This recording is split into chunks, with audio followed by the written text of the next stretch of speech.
Hello, everybody. Welcome on into Quake and Smite League. Today, we've got the Cerbs versus the Catgirls today. Amateur set. I am Sir Ionicus, and joining me today is Elite Sniper. Hello, how are you? Um, should be a pretty good set. These two teams being seen as decently strong. They've both won fair share of games, but have also lost a couple games. So, should be fun to watch. And as we go into these picks and bans, what kind of things are you expecting to see here, Sniper? I'm seeing probably a lot of mage bans coming out for these first six because mage still being a top priority with the new still pin items still being relevant. So seeing probably like some Persephone's, Giannis's, stuff like that getting banned away that abuse those pins. On top of the Bastet, of course, because Bastet's Bastet. Yeah, Bastet's definitely a strong one. Don't want to give that. I mean, it's free Fenrir from like a range. Grab him, bring him back, and then you got the Vortex. Atlas also a pretty high pick, I think, just because of the pulls and the displacement. And I agree with you with the mages though. Like Thoth, Agni, Persephone, Giannis, all these mages that like I don't want to see them half the time when I'm in casual. It's really rough. And there's the Agni ban. And Yeah. that abuses these pins items pretty well and has a really good poke. The only one that he doesn't outpoke consistently is Thoth. Yeah, that Thoth just Thoth's ridiculous, man. You can like just sit in the back seat, like all the way behind tower, and still be hitting people on the other side. It's crazy. But definitely good band there, getting the Thoth or the Agni out of the way. Good range setup. This Ardio probably. I mean, isn't as strong as she used to be, but no. Wait, no Thoth ban. No Thoth ban. There's a Persephone and a Cleo ban though. I can understand Persephone, right? Persephone like really screws over a Thoth, and if the Cerbs or not Cerbs, looking the wrong side, Catgirls are looking to like play the Thoth, maybe they don't want to do it, but it's a little bit risky, just kind of putting that top pick. But Gilgamesh coming out as top pick, Yeah, interesting. still kind of weirded out that players are still prioritizing the Gilgamesh at top pick when there's a lot more better selections open. I think it's because Gilgamesh just offers a huge amount of just pressure as a jungler usually. As a solo laner, a lot less so. I'm gonna be 100% honest. Not that great in solo. Wisdom Even shall despite be the my changes shield. recently. But he's very good at prio. I'm surprised. Like if Reporter Sport doesn't pick up Thoth here, you think both teams like just don't have a Thoth mid laner here, and like they just accidentally just let it through. That'd just be hard to believe letting in my opinion, the second top mid lane go through and not even get picked up nor banned. When the first one that does really well into it is already banned, aka Persephone. Yeah, I don't know. I don't know, man. I'm watching this game. I do know, right? Beamore. I've heard a lot about Beamore being a Poseidon main, and I think that as weird as it is, he's not a top mage or anything, but I think he actually kind of might screw over Thoth. So maybe that's why the Catgirls aren't picking it up, right away at least. But the Erlang Shen should be really good in the jungle, I think, right? It should just Yeah, count. it's really good into Gilgamesh. He's pretty safe into Gilgamesh, allowing him to transformation out of Winds of Shamash. On top of that, back to what you're saying about the Poseidon into like the Thoth, I think it's a good idea too because you can go Doom Orb on Poseidon instead of going the natural pin items, and allows him to zoom around the map. A little interesting seeing the Zeus hover though. I mean, Zeus is great at a lot of things. He's good at super high damage, just immediately bursting you off the map, having that big ultimate circle that's just a big no play zone, or I'm going to burst you some more. But I don't know how I feel about into this Erlang, Shen, and Athena. Both two very good immobile god punishers, I should say. So a little interesting. I mean, Zeus will also bring the objective shred just with his 3 alone. No need to use his ult with objective shredding. His 3 is his ult practically. Yeah. It definitely does have that objective shred. Should go along nicely. Bologna also maybe does like an eagle rally on a target that's diving Zeus, and then Zeus has more prots, or Gilgamesh just wins to Shamash, and it's just super good peel. So hopefully those two picks kind of do decent. to peel for the Zeus, especially into the likes of a Nike. I'm really liking this Zeus less and less as this draft goes on. Yeah, they just banned the Thoth away too. Really weird. What do you think about the matchup Bologna into Nike? Bologna and Nike. That's a weird one, right? Like, I think Bologna out clears early on, like the first like couple levels, but once you get like 2-3 points into Nike's one, I think Nike just wins that matchup. Especially whenever if she uses her two to just zone Bologna. The only thing Bologna can do at that point is, um, one, it can interrupt her two, so it can't even get the final smash. And two, the only I think thing Bologna can do is use her three and essentially just try and whip her over the wall before she gets knocked back. Really rough matchup for Bologna, I'm gonna just say.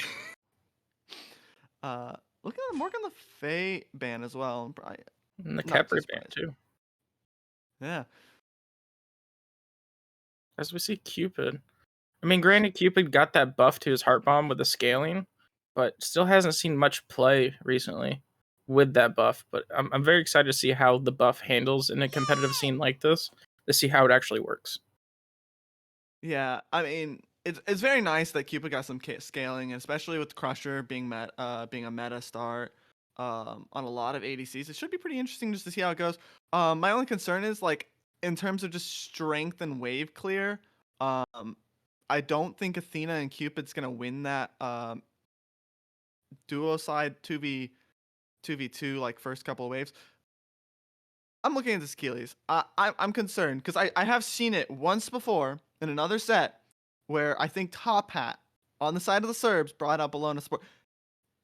Do you think he's gonna do that again today? Bologna support. I mean, I casted that set, and I thought he did really well on it, and I think he can run it back.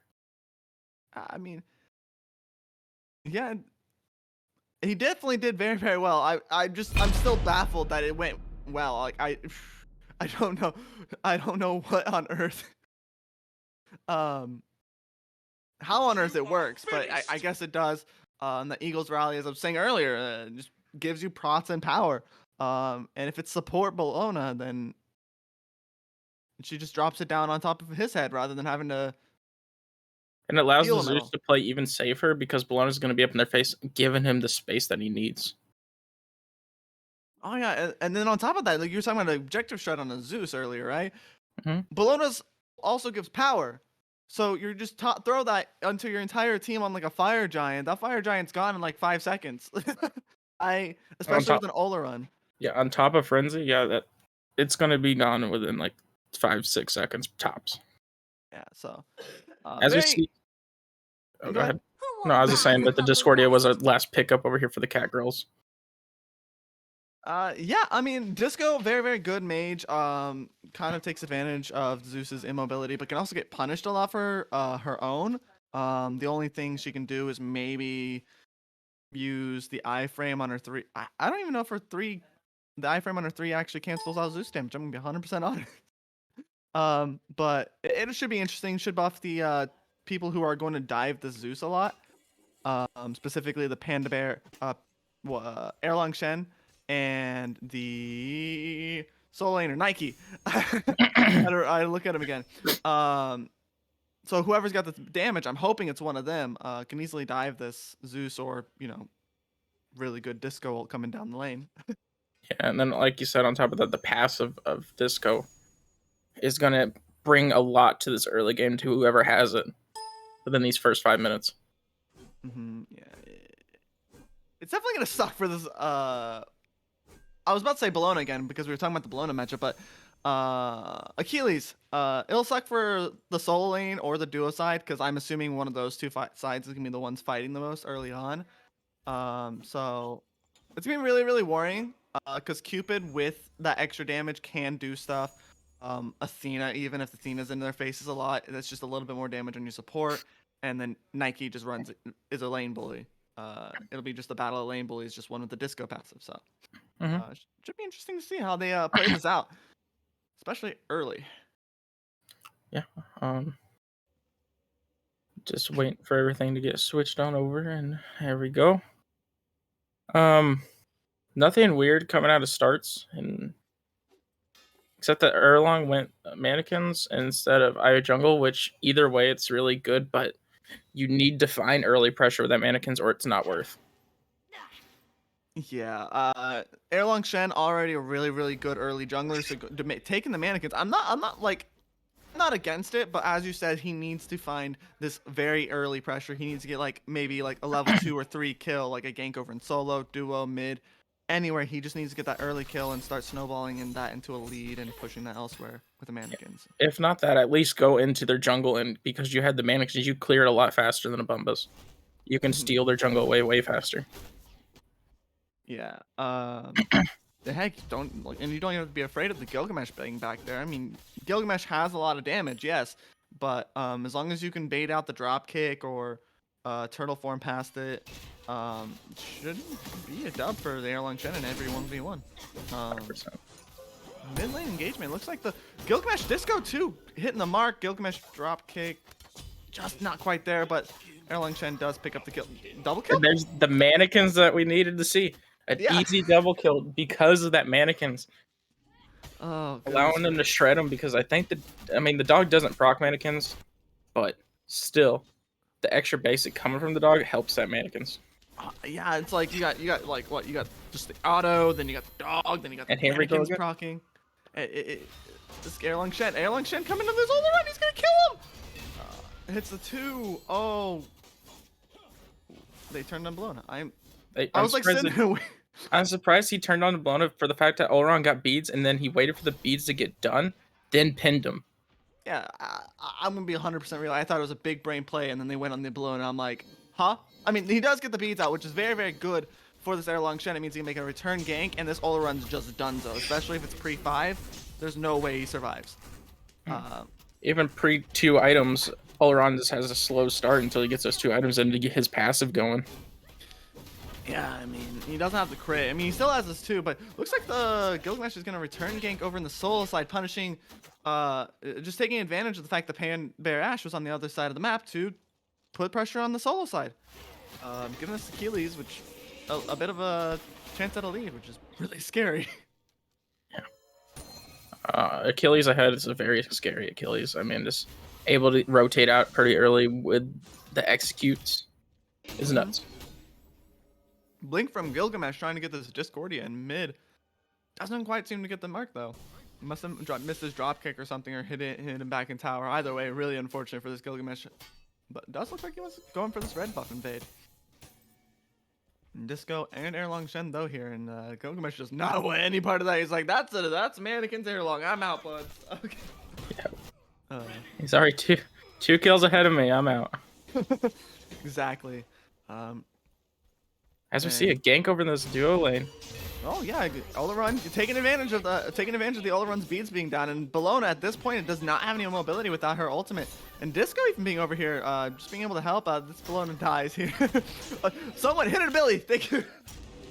But yeah, very good gank from both the mid and the jungle there. Just seeing them just pushed up the tower line, taking advantage of that super high pressure that Topat and Donlin are trying to put out here.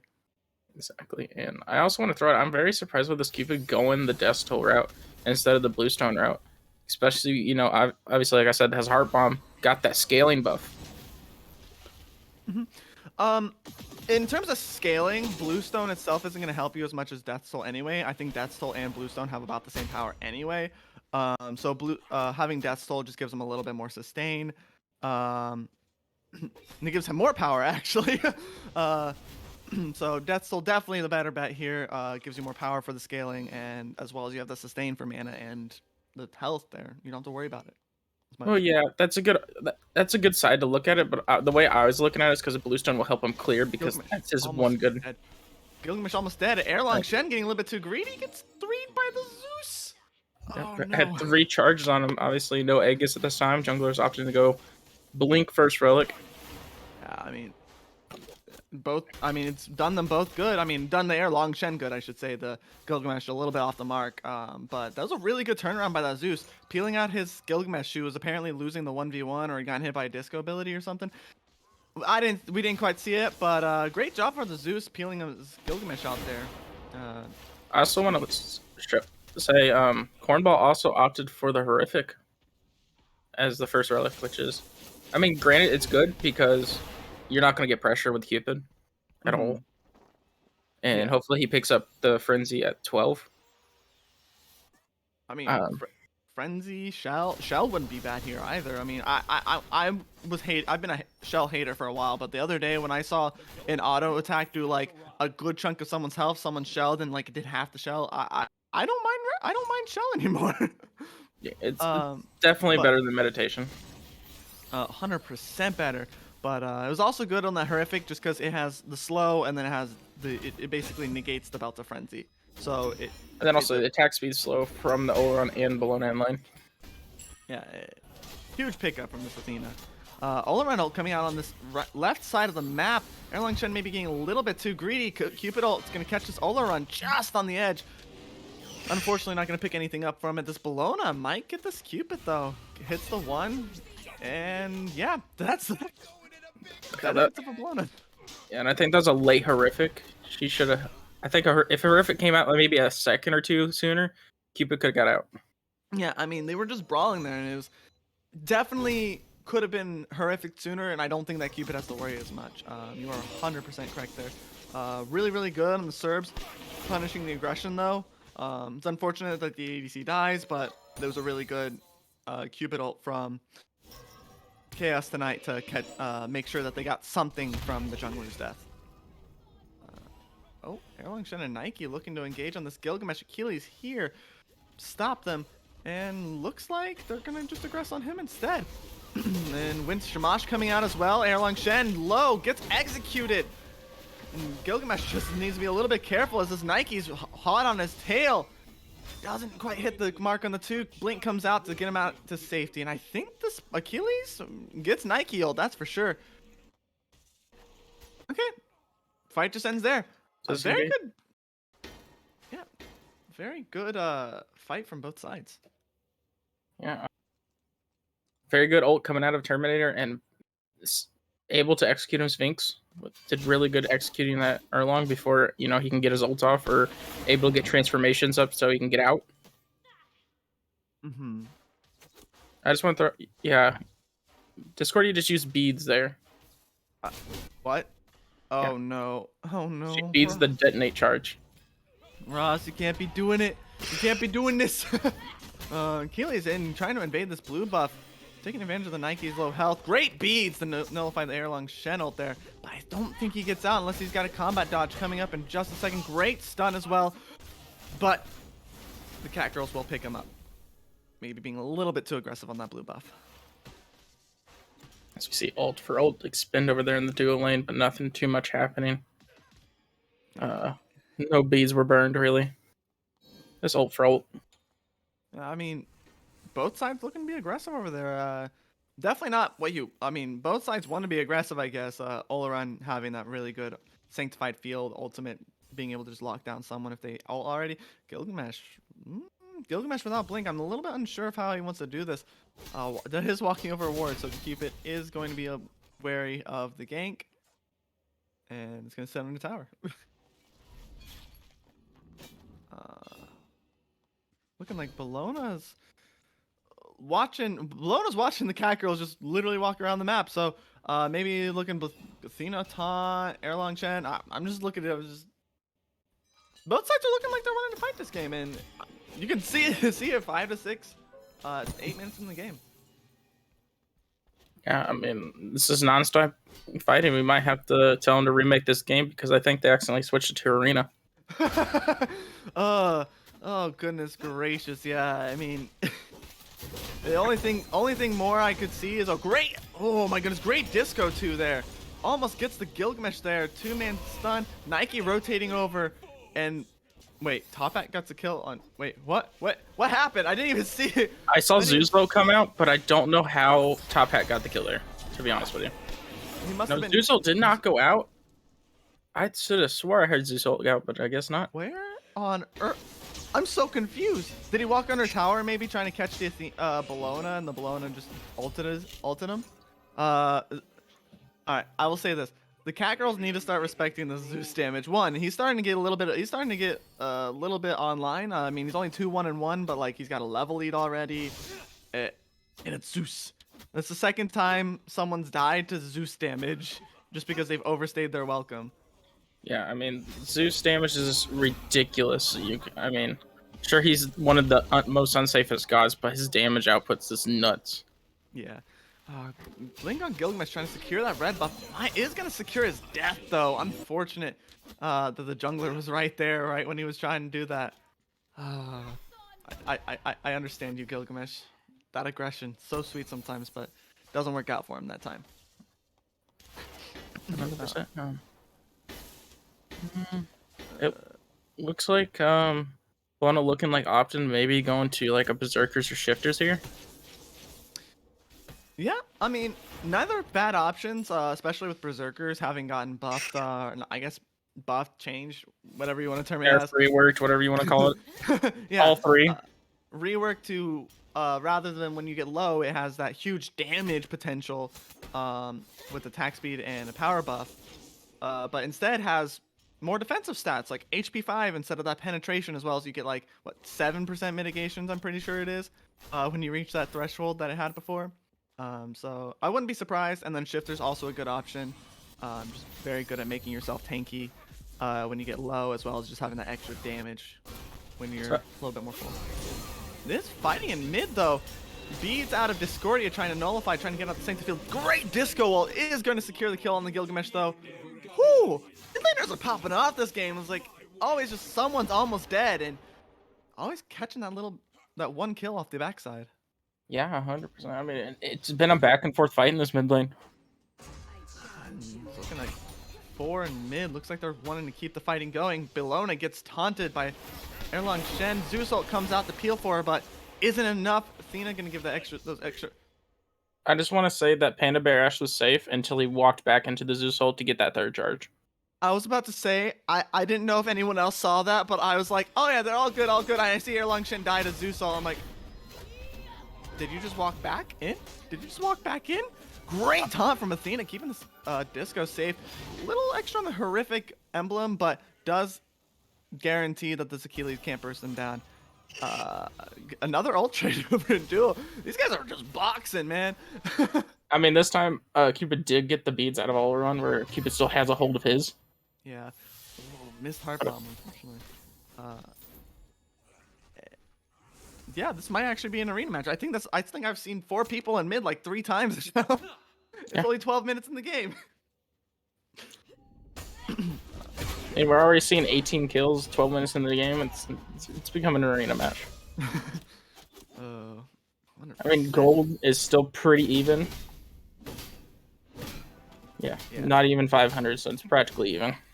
Yeah, so hopefully that means that one of these teams, after one of these big engages and like they get a lead, especially the Catgirls. The Catgirls keep walking away from these fights pretty easily. I mean, there's like 1 or 2 where the Cerbs are winning, but most of them seem to be favoring the Catgirls. I'd love to see them go for a Gold Fury, even a Pyro, or whatever they think is safer. I know they just went for the Pyro on the right side, but Achilles. It was 7%. You're right. Yeah, 7%. Let's go.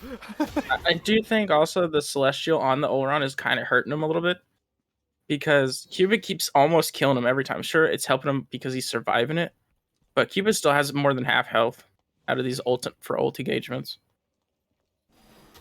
I'm gonna say this, like, I don't really like the Celestial route myself because I think it's a little bit of a cheaper, tankier route. Cupid is gonna ingress.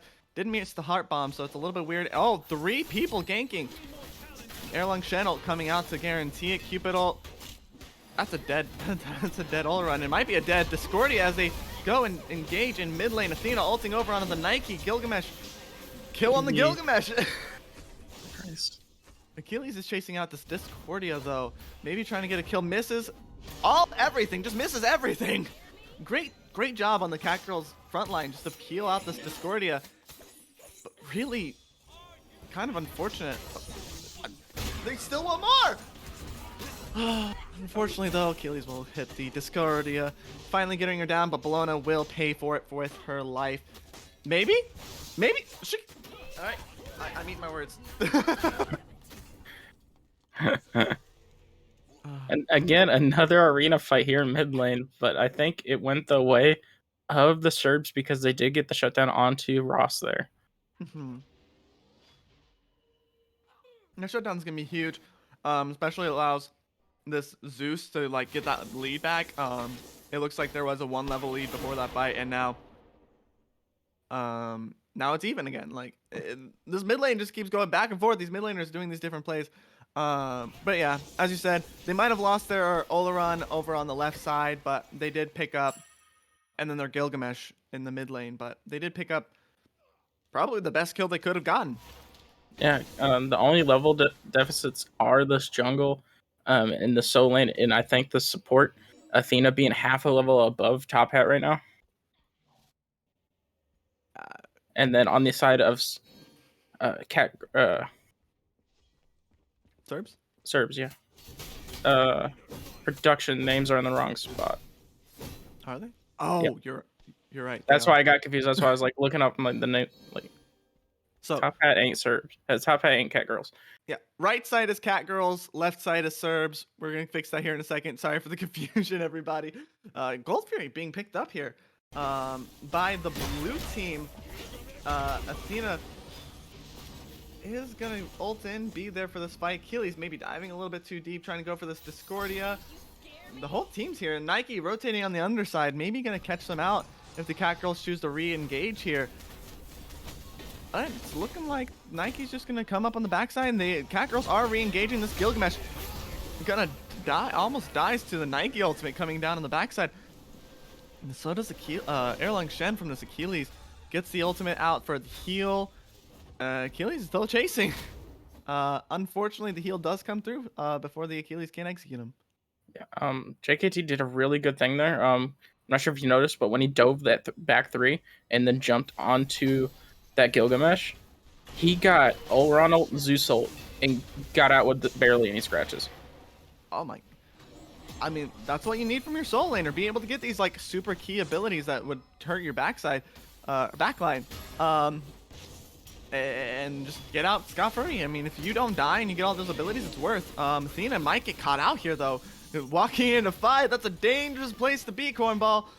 Cerbs are looking for more. Unfortunately, not much more to give. Athena, oh my goodness, Athena. I think Athena's got a death wish here, trying to walk back in over and over again. I mean, he did, but it allowed JKT to go back to base and come back into the fight to show presence again. Yeah, which is huge. The Nike ult might be down, but like Nike can still almost killing the Bellona. Bellona's tanking. The Zeus might be in danger next. Great rally, Eagles rally, trying to stun out this Nike. Maybe turn around damage. Does get them to back off the Gold Fury. That was a great Nike ult. He hit a 4-man Nike ult, got him pretty much to half HP, forced him off that Gold Fury at that point. I mean, that's huge. Like I was kind of bashing on the Athena for almost dying. I mean, I'll say that she did have a decent amount of HP left being support, but you're right. I mean, she did a good job staying there, and then the Nike coming in, being able to make the play that keeps the Gold Fury open for the Catgirls for another engagement. Mm-hmm. And sorry for that little bit of a pause. We went ahead and fixed the names, but the game is still going. We're still casting over everything, but now you guys should have gameplay back. Catgirls are going to pick up this Pyromancer off the back of that, though. Smart map play from these Catgirls, knowing that the Gold Fury is being looked at, so everyone just had a back. Maybe might want to have seen them go for the Gold Fury themselves, but I don't know. Maybe they thought the Pyromancer was just safer. Erlang Shen? I thought Erlang Shen knew, like, had a feeling Zeus was there or something. Yeah, I don't know. Oh. I mean, they do have a deep ward right there, so I'm not sure if he displaced that. And he did. Okay, I wasn't. That's what he walked up to do. I wasn't paying attention fully. That I'm gonna be real with you. I was trying to get my water. Fair enough. Fair enough. Gilgamesh or I should say Athena was trying to engage on the Gilgamesh. He does get the taunt on Achilles, but Achilles probably not the target you want to tank in right now. The two Catgirls being a little bit too far up, take some Zeus damage, gets the win to Shamash though. And in return, they get the Discordia ult and Erlang Shen ult. Interesting. They really want this Gold Fury here. Yeah, I mean, it's a great objective, and they do have the shred for it. Cupid ult's gonna come out on to defend it, and they're gonna just take it. The Catgirls are just gonna take it. They're just there. Yeah, they're just uncontested, really. I mean, the Zeus ult came out a little late. Because it came out actually on time. He just didn't have the detonate up. He already pre-used the detonate. Trying to, I think, what was it, do damage on Erlang Shen. Erlang Shen running at this Ola run is going to get damaged out by 3. Nike almost down. Nike going to fall to the Gilgamesh here. And this Catgirls took the gold, but the Cerbs took the fight. I don't know if the Gold Fury is worth 4 people there. Yeah, a 4 for none for the Gold Fury. I'm pretty sure that's an even trade at this point. I think that's more than an even trade. Like, sure, you don't match up in gold, but like XP, you definitely match up in that one, making that XP difference a lot closer than it was a little bit ago. Yeah, and this T2 is just gonna get shredded with the Ross, the only one up, and PBA just came up. I mean, both teams showing really, really good map play. I think here. Catgirls with that Pyromancer play, and then come in and contest that gold, and then the Cerbs knowing they've won the fight, no one can stop them, getting those extra permanent objectives off the map, getting that extra gold in their pockets, and that at that point basically brings the lead up to null. That Gold Fury wasn't. That Gold Fury was a lot less worth it, and you're right. Now it does bring them up to even. Yeah, like it's basically even now, even trade. Not much really that happened there. I mean, sure, they got 1 for 4, but they got the Gold Fury. They got the gold back to get back into the game. Nothing really changed the momentum of this game. Still going to be an arena fight. All fights are still going to be even. There's no high level lead except for this ADC role being 1.5 levels above this Cupid right now. This Cupid just hit over to 18. Yeah, I think the only other thing that I think the Catgirls' only really answer is the Nike over here being a level and a half up on the Achilles, but a fight over in mid gets the ult off, but doesn't get the. It's way too late, and he dies to Gilgamesh after just tanking Zeus damage. This Erlang Shen's got to be careful of that Zeus. Like, as I said, Erlang Shen can punish him, but Erlang Shen can't be the first one into these fights, man. No, if he needs to be, even as a jungler, he needs to get like a Shogun's online. To at least help him get past that Zeus damage, or even a runic shield. Yeah, just something to tank. What an ult! Oh my goodness, that was beautiful. Aegis saving the Zeus's life. He almost dies to the burn damage to the wall. Gilgamesh does pick up the kill on the Discordia though. Olaran ult coming out, just creating a no-play zone, separating out the engagement. And be more dies to Fire Giant. You got out, and you came back into Fire Giant and died. Okay, this Nike, knocking up 2, and he's gonna die for it. Doesn't get the Athena ult out, unfortunately. This Cupid might die here. I'm gonna be 100% real with you. He does have an Achilles. He does pick up the kill on the Olaran. Calling me surprised. Gets the kill on Achilles and Bellona, but does die to the Scourge ability. Erlang Shen, your high time's a little bit low. I think he's gonna lose this engagement to the Gilgamesh here. Yeah, I mean, 100% does. Yeah. The blue, what is that? What? Crusher proc. I was like, what did you die do again? It's not Bluestone. Crusher proc coming in clutch for the Gilgamesh there. For one, MVP of that fight, obviously Fire Giant taking out that Zeus. Mitigating a lot of damage that the Cerbs could push out there. I mean, I want to say not just the. I think it's just the synergy between that report of support on this Discordia and Fire Giant. Yeah, I mean, she's like took sent Zeus to out ult. of the game. Yeah, sent to ult, and she said, "All right, Fire Giant, finish it." 100%. Best duo lane right there. Best duo lane right there. Yeah. That Zeus, I think that engagement goes a lot more poor if Zeus was able, if Disco doesn't hit that ult, and that Zeus maybe paths a little bit safer and back into the fight, especially if he opts not to go in through the pit again. But yeah, I mean that fight, though it favored the Cerbs in terms of kills, I think that was a pretty good fight for the Catgirls. Just the Cerbs are gonna do Fire Giant, and now they're not. So you just stop them from doing Fire Giant. It wasn't the best fight. You lost, but at least Fire Giant's not being taken out. And they are looking at this Pyromancer. Catgirls having great, like, just what's the term? Great mindfulness of making sure it's there and stealing it away even. Yeah, and then on top of that, I'm just gonna say Ross on these disco ults have been hidden. I mean, he just hit Oleron and forced Zeus and Oleron the back into the jungle more. Yeah, it's Achilles. Wait.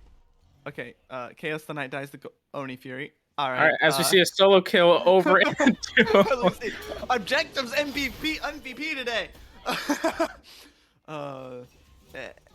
This Achilles did miss his execute on the Athena, and Gilgamesh maybe being a little bit too greedy, only having his Bellona there to support him.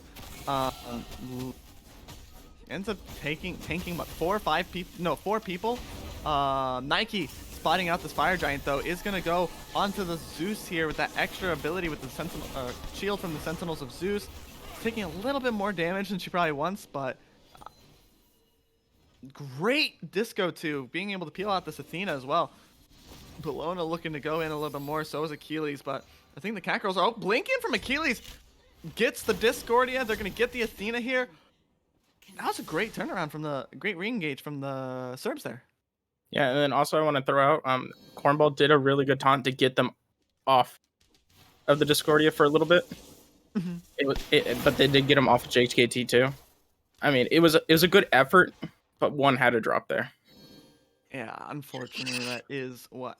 As we go, as we see the Cerbs go, thank the Oni Fury for the good solo kill. Kill it. Thank you very much. We must take your life now. The Cerbs are saying. Cupid is a little bit aware. Might get the damage out. Cerbs just have the better damage though. Good try, Cupid. Zeus ult, aka detonate, was there, so yeah, he wasn't taking it. I mean, it was a good try, valiant attempt. Great job by the Cerbs. Maybe not getting that Fire Giant, but definitely going to get the objective that they can. But over here on the right side of the map, it's just both sides fighting for this ward control over here. I mean, I think it's favoring... Nope. I mean, there's, what, 3 wards there? Yeah, 2 from the Catgirls, and then the one that Sphinx just cleared out. Yeah, there's 3 Catgirls and then 1 Cerbs, because they have 1 in their Scorpion to get their high wards out of the way. Fair enough. Oh, I didn't see that. Blue is so hard to see on this map, man. But yeah, I mean, like the Catgirls, I gotta say this, like it's definitely showing that they're just having a high presence of mind. These wards being really, really good. But wait a minute, the action's starting to go out. Nike diving the backline here. Bellona peeling her out as the rest of the Catgirls have to just back up. Afraid of this Achilles and Gilgamesh that have been doing, frankly, a lot this game. And this is a good Fire Giant dance for the Cerbs here, because look at that left lane, the big juicy wave pushing to that Phoenix. Someone's gonna have to be sent over there as they're pinging it right now. Yeah, I mean, I think the best thing you can probably do is, like, you either send your jungler over there, but then you lose your knockup, or the Nike having this persistent teleport here. Or Athena with their ult. One of the 3. The problem with the Athena, right, is she doesn't have the damage to clear it fast enough, I think. Therefore, making someone with a little bit more damage a lot better clear, able to do it. You say she doesn't have damage, but she has upgraded frenzy. She can do it. I don't think an upgraded frenzy is worth clearing an Oni wave, but apparently the Catgirls not really noticing this Oni wave walking into their Phoenix, sending back Panda Bear Ash, but it's gonna do a lot of damage. Blinks. Very concerned now. Very questionable blink there. PBA had more than enough time to get there without the blink. Cerbs did start up the Fire Giant and are going to confirm it. Disco ult not bouncing off the wall quite as neatly. Oleron ult, like just peeling off this Nike, and the Cerbs are looking for more on the back of this Fire Giant. Unfortunately, there was no MVP kill there this time. Unfortunately, against from Achilles. Going on this Disco. Might get the kill here. Not quite great. Athena taunt to peel off that Achilles. Gilgamesh having the sturdy level too allows him to be up in their face and not worry about this Athena. Yeah, I mean, it kind of... I think into an Athena, you have to go that Dirty Bibble if you don't go anything tanky. And the Gilgamesh opting for that, it's definitely going to let him. It's going to keep this Athena from taunting him off key targets like she just did to the Achilles on Disco. I mean, that's Gilgamesh there. I think Gilgamesh just gets the kill there, even either way. And also having a little bit of tankiness and that cooldown reduction is kind of neat. Eagles Rally coming out of Bologna, maybe thinking that an engagement was going to come out of the Catgirls through those base doors, but that's going to be a little bit of a really scary cooldown just off the map. Great proc off the Magi's there, just making sure that Gilgamesh can't just free engage now.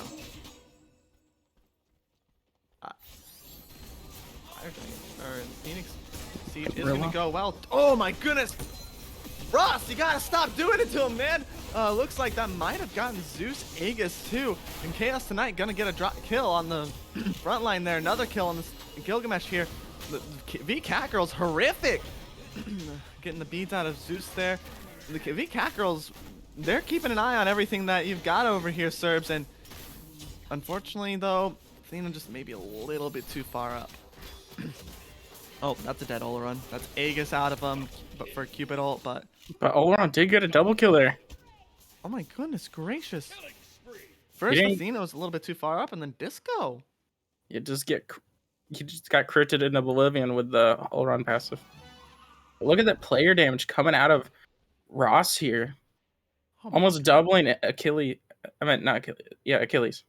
Yeah, I mean, jeez Louise, man.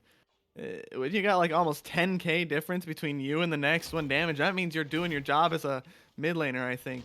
And the Catgirl's gonna get this T2 on the side. Zeus not really able to step up. I mean, there's two really low targets, but I mean, no, I'd like to see them.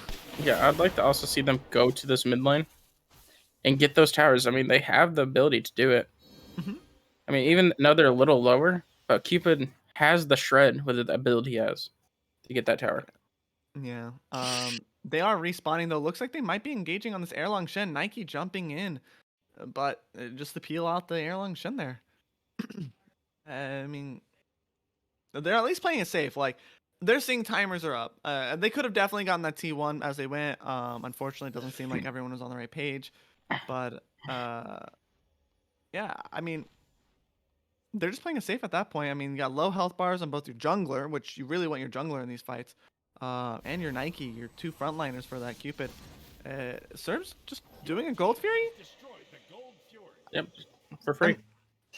I'm so, like, multiple times this game, most of this game so far, I've seen these Catgirls show up and literally just say, you are not getting this objective unless you kill all of us, kind of vibe. And that's the second objective they just let go. I mean, first was Fire Giant, which is even worse.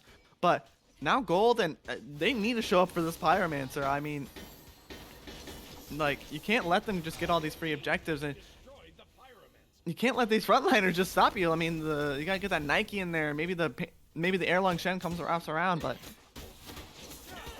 Catgirl's just not seeming as strong going into this mid and late game. Yeah, I mean, Erlong really doesn't have the pressure to get in there because of Zeus. I mean, granted, now he's finally building the defense, but I don't think it's going to be enough to stop the Zeus at this point. Unless it was like maybe a pure magical defensive item, like a Shogun's, a Runic, or even a Bulwark. Or even a Pesty at this point. I mean, Pesty wouldn't be bad. I mean, they do have lifesteal for Oleron, plus the Oleron just healing on his 3. Blown a Scourge. Achilles too. I mean, there's a lot of things. Blown a Scourge, as you said. Zeus has some lifesteal in his build. He's got Magus, man. He's got Magus. Hey, it's still 12% lifesteal. Fair enough. Fair enough. And then Gilgamesh with the Serrated. Yeah, I mean, it's just like, it wouldn't be a bad pickup. I wouldn't argue. I mean, plus the health and everything would have also been pretty good as well. But Fire Giant is spawning both teams. Catgirls already being here. Gilgamesh just now backing to be able to come to this fight. Zeus, I hope you're not backing for reals. Zeus is backing for reals. I mean, if the Catgirls catch wind of that, they could just pull this Fire Giant here. I mean, he was standing on a ward, so I mean, they had a chance. Here's their chance too. Both like, on wards. That's 2 people gone. Like, you've got 2 people gone for a little bit. Uh, you're And only seeing this Bologna here, and everyone's just leaving. yeah, and this is an EFG. This is something you need to fight over. I mean, like, I think the only like maybe Athena needs a little bit of help getting up to 20, maybe getting the farm for those items is 2-level deficit on top of I think a full item down and an upgrade down off of this Bologna. Holy, I didn't even realize Yep. Bologna's big today. Bologna's been level 20 since I think she was 16 or 17. Bro, great getting that Zeus actives out for this firefight. I mean, that's gonna be really, really rough. Nike's just gonna just jump and ult in this backline. This Zeus isn't gonna be able to do anything, especially if Erlang Shen follows up. Mm-hmm. I'm I'm also really highly surprised that this Erlang has not like opted to sold the mannequins, because I don't find mannequins being too good unless it's Hidden Blade that you're going for. Because you can easily throw in like another defensive item to stay healthy, or go into like an Executioner or a Frostbound or something to help you get these kills a bit better. Yeah, I mean, I think if you're gonna go anything, you're gonna do a mannequin's Hidden Blade, right? Just throw a spear over the wall, and then it's like, ow. As well as it does get both the mace and the Hidden Blade give fist prots, but the added bonus to Hidden Blade is Hidden Blade also gives damage reduction. It's not something people think of often, but it gives damage reduction on the Hidden Dagger. Yep. And then also Blink Mink form can also do a lot of damage, because I know his Mink scales really good. Sort of like how the Tiger Stun scales. Yeah, I mean, 85% of your physical power, and at max rank 310 base. The Hidden Blade's gonna hurt with that. It looks like they're taking the engagement a little bit away from the Fire Giant. Zeus ult coming out, the self-healed Dahlin with a huge Olorun ult as well, picking up the 2 divers on this Zeus and Olorun combo. Fortunately, the rest of the Catgirls just weren't there. Just looking at Achilles, I don't think they were expecting that engagement. Maybe a little bit of miscommunication. Poor Gilgamesh, man. He just blinked into a heart bomb, man. I feel for that man. Disco, great Aegis keeping this Achilles from killing her, but fortunately doesn't have the peel to get away. The Athena and Cupid just choosing to ignore the Achilles on the backside. Does steal the Fire Giant though. Let's go. Great getting the Aegis from Olorun. Doesn't survive though. Cupid dashing in. Scourge keeping that damage out just for a little bit longer, but unfortunately, I think this is just Cupid's gonna clean up at this point. Solid double kill on top of stealing the EFG. Granted, it's on 2 people, but it's better than them having it. I mean, you've got it on probably the 2 best people you've got. You've got your support who wants to engage, so they're gonna sustain up after between fights, and you got it on your ADC to give them damage for these towers, give them that just being able to shred through the I don't even remember what it is, but tower protections when minions aren't there. Just being able to shred through that. I mean, I think that's a really great rate pick. It sucks that they traded 3 for like 4, but like you got EFG on probably the most important person. Yeah, and Catgirls brought the gold lead back up to only maybe 800, 700, 600, somewhere in there. I mean, 700. Yep. This is becoming more and more like an arena game as the game goes on. Kills going back and forth. Catgirls are going to go for this Gold Fury, and it doesn't look like Cerbs know what's up. That's just a free Oni right there. And they've got EFG, and now they got Oni Fury. I'm a little bit scared. Wherever these Catgirls want to push, I feel like they just have the pressure to do so, especially when these Oni waves spawn up and get like halfway down the lane and maybe even further. And plus, that was a really good Oni Fury take, because I don't know if it was intentional, but the wave just spawned after they took it. So it was instant Oni wave spawn. Oh, yeah. And I like to see that there's 50 kills already into this game. Nike? Nike? I just saw Nike ult the tower. Hey, you got to ult. Yeah, you got to ult these towers. I mean, ulting does a lot of damage to these towers. I guess, man. I don't know what the new tech is on Nike, but gonna be a really vital cooldown that this Nike just won't have in these next fight though, and this is a siege. Just like you gotta have Fire Giant. Just like you gotta own those towers and own those Fire Giants. Oh my goodness. Erlang Shen gonna try and push up this wave in mid, trying to get some lane pressure going into the mid lane as the Oni waves on the left side and right side are going in. I think I heard an Olorun ult, but yeah, I don't see it. I do see Winds of Shamash though. coming out. Achilles being the only one diving. V Catgirls could get him here. They get his beads out.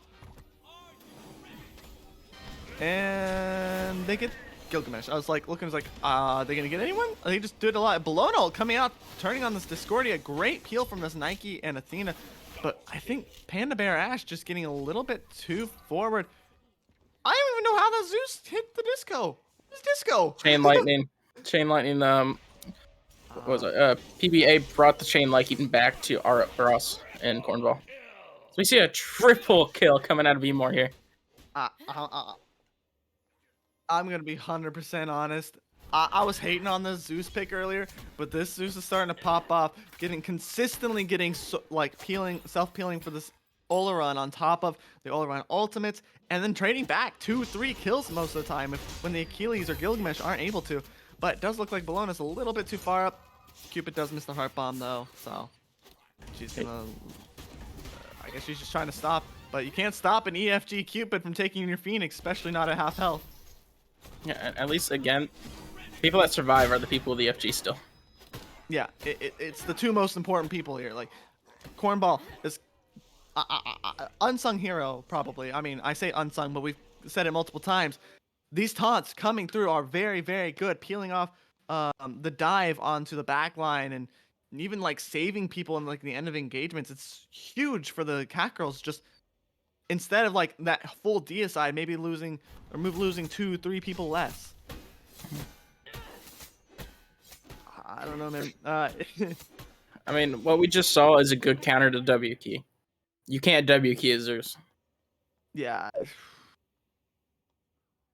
Zeus ults are insane, man. Yeah, Zeus ult aka detonate is really strong. I mean, they should honestly change his ult to detonate. I mean, wouldn't be bad. Just give him an execute right there. Another god with an execute. Just name it Zeus. But both sides, Catgirls here, just trying to get the vision superiority on this fire giant as it's spawning in just a few seconds here. And the Cerbs just not showing up. Zeus still in mid lane. Not near a wave. I was about to say maybe clearing wave, but no, waves pushed up in their favor. Or in the Catgirls' favor. As this fire giant spawning with all 5 Catgirls and none of the Cerbs. Yeah, it's another uncontested EFG as of right now, but it looks like they're finally grouping up for it. Yeah, and it looks like the Catgirls are going to try and engage, but the front line and back line seem to be having differences of opinion on how to engage this fight. And fortunately, no one dies for it though. Yeah, I can see that the Catgirls would win this set just for the fact if they had comms, but them not having comms and the front line just going in trying to get these picks, but their back line is nowhere close to be seen. Yeah, I mean, hopefully with Gilgamesh going in the left lane though, the Catgirls are. I was gonna say Catgirls get the W key in, and they do. Panda Bear Ash does soak a little bit too much damage from the Gilgamesh yet again, just going in first without the Nike, and Nike herself is gonna fall as well. This communication's huge. Great Zeus ult there. Does peel him out and kills the Cupid. Like, now they can't take fire at all. Like, even if they had killed Zeus and Bologna and kept Cupid, right? They take fire. But that's a great Zeus ult to turn, I think. And I also want to, as we see an ult coming out of Gilgamesh, wins the Shamash. Unable to find the Discordia, maybe? Discordia maybe might be able to get out. No. Disco does get a counter kill onto, I think that was Top Hat. Yeah, he gets a kill on that Bologna. Great drop kick from the Gilgamesh trying to get there. Great Mantle of Discord proc, stopping that Gilgamesh for just a second, but Gilgamesh is just a little bit faster than you, Athena. Does manage to dodge the Chain Lightning, though. That was a good fight for the Cerbs. They won that fight with a 4v5 because Gilgamesh was in left lane dealing with those fire minions for a little bit. That whole fight until we saw him rotate to that mid. And then he still gets a kill. He still gets that kill on Disco. I don't know, man. I think, right, the Catgirls need to just take a breath, right, and figure out what they want to do, because it's looking like everyone's got their own little different ideas of how they want to do this. Maybe the jungler, Panda Bear Ash on this airline trend, just a little bit too eager to jump on people, thinking, I'm a warrior, I'm tankier. you're not tankier than anything, Erlang Shen. You are a damage dealer, not a tank. I think that's one thing that's costing him. On top of maybe these great engagements that they could have been starting, just not communicating with the backline. Hmm. Especially how this Gilgamesh sold one of his items to get this the defensive item. What is it called? My brain's farting. The shield. The Magi's? The shield. He sold Crusher for Berserkers. Fair enough. And then a little bit. Well, there is a fight here. Erlang Shen is going to get on the all-around ult and Zeus ult? No, I didn't see Zeus ult. I just thought I saw Zeus ult. Run is going to fall to Chaos tonight here on this Cupid. And this Nike making this Zeus very, very hard to play the video game. Great execute from this Achilles, turning that damage, just keeping that Nike off. And another on the Cupid. The Achilles is popping off with those. Great peel from the front line. And unfortunately, though, that is an Erlang Shen and Athena taunt. Achilles is going to get the Erlang Shen here. And Gilgamesh is going to probably get the... Nope. Okay. I was like, if you commit to this Gilgamesh, you could get Disco. But he decides to opt for the safer route and just leave. I also want to throw up, after that fight, Achilles also sold his last item for Crusher. And now sells the Crusher again for the item that he sold for Crusher back again. Yeah, I mean... I'm thinking, like, at this point, you're 45 minutes of the game. You're thinking, how can I reform this strategy? And maybe he was thinking you need a little bit more damage, but almost dies for it. With the Catgirls just still outputting the same damage they are. And they've got a Disco. I mean, I'm pretty sure, I'm going to be 100% real. I don't know who's got 5k pots, but there's definitely got to be 5k, 3k pots. But definitely got it. There's definitely got to be a couple of people. Erlang has it for sure. We see it in his consumable slot there. While he's sitting in the gray scene. Oh my goodness. Yeah, 45 minutes a game. We're looking at 3k pots. They're going to just opt to take... I'm surprised they didn't opt for... You know what? No, I'm not surprised. I was like, I'm surprised they didn't opt for fire. I was like, yeah. BMR was not there. Yeah, I forgot that they were all dead. It's 46 in the minutes a game. At this point, I'm expecting one side to maybe... Yeah. The fight felt so long ago, I'm gonna say. And it's like, if any of these fights go one-sided, they just win the game because the gray screen's a minute at this point in the game. So it just keeps going even back and forth, and they keep trading kill for kill, so that no one really gets an advantage off those gray screens. Yeah. I mean, I'm just thinking, and it's like, this Nike does have persistent teleport. I was like, Nike? Persistent teleport exists. But Fire Dance starting up again. No Dirty Bubble. Looks like Athena might have procced it on that Pyro little dance. And Catgirls engaging on this Achilles, taking a lot of damage. Great all-around ult and Gilgamesh ult to peel him out. Erlang Shen barely gets his heal online before getting killed. And both sides are going to just go back to neutral. Yeah. Athena is going to taunt the Bellona, though. Nothing. No follow-up, though, unfortunately. Makes it a little bit more difficult for the Catgirls. As this Dirty Bubble is back up on Gilgamesh, and they do get the kick on Nike. Nike does get the ult. Cupid ult as well, but that's on the front. That's on your, like, the Cerbs front line. That isn't the biggest worth, especially when you just lost Cornball, your greatest setup in these fights. And I think the Cerbs are gonna get Cupid. Alright, I was like, what the heck killed Panda Bear Ash? It looks like a Zeus Aegis Chain Lightning combo killed Panda Bear Ash, and Nike's gonna die as well. I think, like, maybe you don't. Both sides are looking a little bit rough, worse for wear, but maybe they're opting for fire. I mean, it's looking like the jungle and support are opting otherwise, but looks like everyone is starting to get on the same page, just aiming for this Phoenix and maybe the end call. Yeah, like I said, the closest one up is 30 seconds, and that's Cornball. So they have a shot to end the game here. Disco ult. Wow. Never mind. Again, Russ with these great Disco ults is making, like, stunting anything the Cerbs want to do. It's like she's getting him. The worst part is this Disco is getting him on not just any target, but the target that she needs to half the time. And it's huge. I mean, if Donlin lives there, they can siege Titan. But because Donlin's dead, they can't. They don't have the sustained damage. Zeus is great, but like, not an Olaron, not an ADC. If you want to hear my opinion on this game, Catgirls win this if they have comms. So far from what we're seeing, their comms have been split up everywhere. And then from the Cerbs, they win this if Terminator on this Gilgamesh hits those crucial drop kicks. And he's been missing a lot of drop kicks, but if he hits them, that could change the fight on its own. Yeah. Looks like the Cerbs going for this Gold Fury, and the Catgirls getting the message of just go on this Fire Giant. Only person here is Bologna. Keely's slowly coming up on the backside. Bologna's Eagles Rally is going to come out. Catgirls do secure the Fire Giant. This goal doesn't hit a target, but Catgirls are saying this is enough. We got EFG. We are leaving, boys. And this time it's on all 5 of us. Yeah, it's huge. Like, the Cerbs going for this Gold Fury. Fire Giant's up, and you know the Catgirls have been contesting this whole time. I can't, man. Oh, yeah. Great play on the Catgirls. I'm also going to throw out this Achilles also sold that last item yet again, this time for Onis. I mean, he's getting a magic defense item every time at least, other than the Crusher earlier. But he's just finding out what can save him from those Ross ults. Yeah, I mean, those disco ults are huge, man. And this, both items, I believe, give CCR? Yeah, I believe Oni Hunters gives it. If we could hover over it for a second.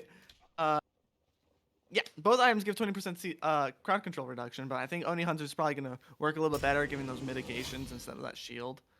And I'm also going to throw out 51 minutes in the game. Athena has yet to upgrade that breastplate. Wait, what? Wait. You're telling me we're 51 minutes in game, people are buying 3K pots. And breastplate is yet to be upgraded for 600. Here's the reasoning, right? I'm looking at the build. You said something. I'm looking at the build. Recently, in the recent patch, you can only buy 1 glyph item. Oh yeah, you can only buy 1 glyph. Yeah, you can only buy 1 glyph item. If you go back to the item before that, she's got a Heartward Amulet. Deciding to use those physical prots to instead get more magical prots. So I was weirded out when you said it, and then I looked at the build, and I now understand they did change that. But it is looking like a siege going on this left side. Erlang Shen pulling the right side, a little bit risky, going all the way on the other side of the map, unable to get in these engagements if they're really needed. Looks like we're just gonna have a little dance while PBA is over there in the right lane, trying to push in that wave. Probably try to force 1 or 2 people over there, or if not, he can. PBA can solo that bird on his own. Yeah, I mean, he's got EFG. I mean, he doesn't even need the minions. The minions are just better because it shred even faster. And I think once this wave goes in, it's going to be the go button. Erlang Shen going on the right side. He's going to get this right side Phoenix. And Bologna's Eagles Rally is going to pop on them. Olaron, Sanctified Field, going to come out, trying to punish this Nike for maybe being a little bit farther away from her team. That second ability doing work, though, blocking all the autos from the Zeus and the Olaron. Going to get Olaron feeds, though. Gilgamesh coming in. On the backside, Zeus ult wins the Shamash. Gonna kill too. Take out the backline. Take out the solo. And maybe even support. I think the jungle just dies here. That's a great Aegis of Judgment turning on the Erlang Shen. What do you think where do you think that went wrong for the Catgirl sniper? I'm looking here, it's like that should have been a one-sided affair. It went wrong when PBA watched Gilgamesh go back to left lane, and I'm not sure if there was communication error or he said it and they just weren't listening. But Gilgamesh just came up from behind and drop kicked 3 people and stunned 3 people into a Zeus ult. I think that's the end call. That should just be end call. Yeah, I mean, like, what? You've got Donlin. Donlin didn't die. No. Yeah, Donlin didn't die that fight. So you got the 2 people are going to burn it and Bologna to tank it. And if Bologna Eagles rallies, it's just that much faster. So, yeah, that's GG. Holy. 54 minutes in the game. It goes the way of the Cerbs. I don't know, man. I'm just shocked, man. Like, that was such a roller coaster of emotions, man. Oh my goodness, both sides showing up to fight in all of these engagements, but unfortunately, once you get 54 in the minutes in the game, fight like that is a death sentence. It's GG's. Yeah, and that was a 78 kill game. Oh jeez Louise, I know, no, you're right, 78 kills. Oh, so long, but oh my goodness, great. The only thing I could see that the Catgirls coming back from this is keep their mental strong. You just lost a almost hour long game, but keep your mental strong. Come back into game 2 and have your comms be better. Don't second guess yourself. If your front line goes in, go in with them. Or if they say, hey, they're about to go in, say, don't go in, we're not ready, or something like that. Yeah, definitely something they need to work on, those comms. Repeatedly, repeated engagements where they could have won that by a landslide, and unfortunately just a missed comms. But you're right. They as long as they keep their mentals in that, they can go and win this set. Maybe pull around 2 games. I know Ross is a great mental refresher. Just very very good for that team. So I mean, I'm looking forward to Catgirls. Like they have definitely got the potential as long as they work on those that communication skills. Mm-hmm. I think they come back. I'm gonna be 100% real. But And I do want to also shout out the 2 MVPs. I want to shout out the Oni Fury. I want to shout out the Fire Giant. Getting 2 kills this game. oh goodness, 2 objectives objective kills. definitely getting the kills there. But And that was Ross game one. pumping out the damage numbers still. Yeah, 70k damage on him, and that's what almost 13, 12, 12.5, 13k damage over the Zeus, and that's a Zeus you just out damaged. But that was game one of the Cerbs versus the Catgirls. We're gonna take a small break here. See you guys for game two. Yep. Just a Bye. couple minutes.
Welcome back to the Quack and Smite League, Game 2 of the Cerb versus Catgirls. Sorry, Cerbs versus Catgirls. First game was a banger, Sniper. I don't know about you, but that was a long game and just a lot of kills and back and forth. Yeah, and I agree. It was a really good game, but I hope this time they switch the game mode to Conquest. Oh goodness, that's what we can all hope. What kind of things are you expecting? What kind of things do you want to see from these teams going into the second match? I know that there was a lot of communication issues on the Catgirls into the first engagement, but what kind of things are you hoping to see in the second game? As far as what I saw, I would really not be upset running the same teams back, because if the Catgirls just had that communication, they won every fight. Just with Ross hitting those ults, was able to get the Zeus out pretty early every time almost. This not having that follow up and losing your front lines to the Zeus so early every time kind of hurt them a lot. Yeah, the Zeus was popping off in like terms of just like when the setup was there, the Zeus just killed everything. Like and frankly, the Serbs, where the Catgirls were lacking communication, the Serbs were showing a good detail. There were a couple little wonky parts here or there, but for the most part, the Gilgamesh would go in and the Zeus would ult on top of either the Gilgamesh or the Oleron field, and it was a lot of really, really good things to see. Um, Yeah, eh, I it was don't see the Zeus probably going back though. I see a Zeus ban probably coming through, 100%. If they don't ban Zeus, they're crazy, man. They're and just probably a crazy. disco just to respect Ross. Yeah, I mean, both mid laners being very, very strong that game. Uh, and if neither side's going to play Thoth, ban the picks that you see are working. Mm-hmm. Like,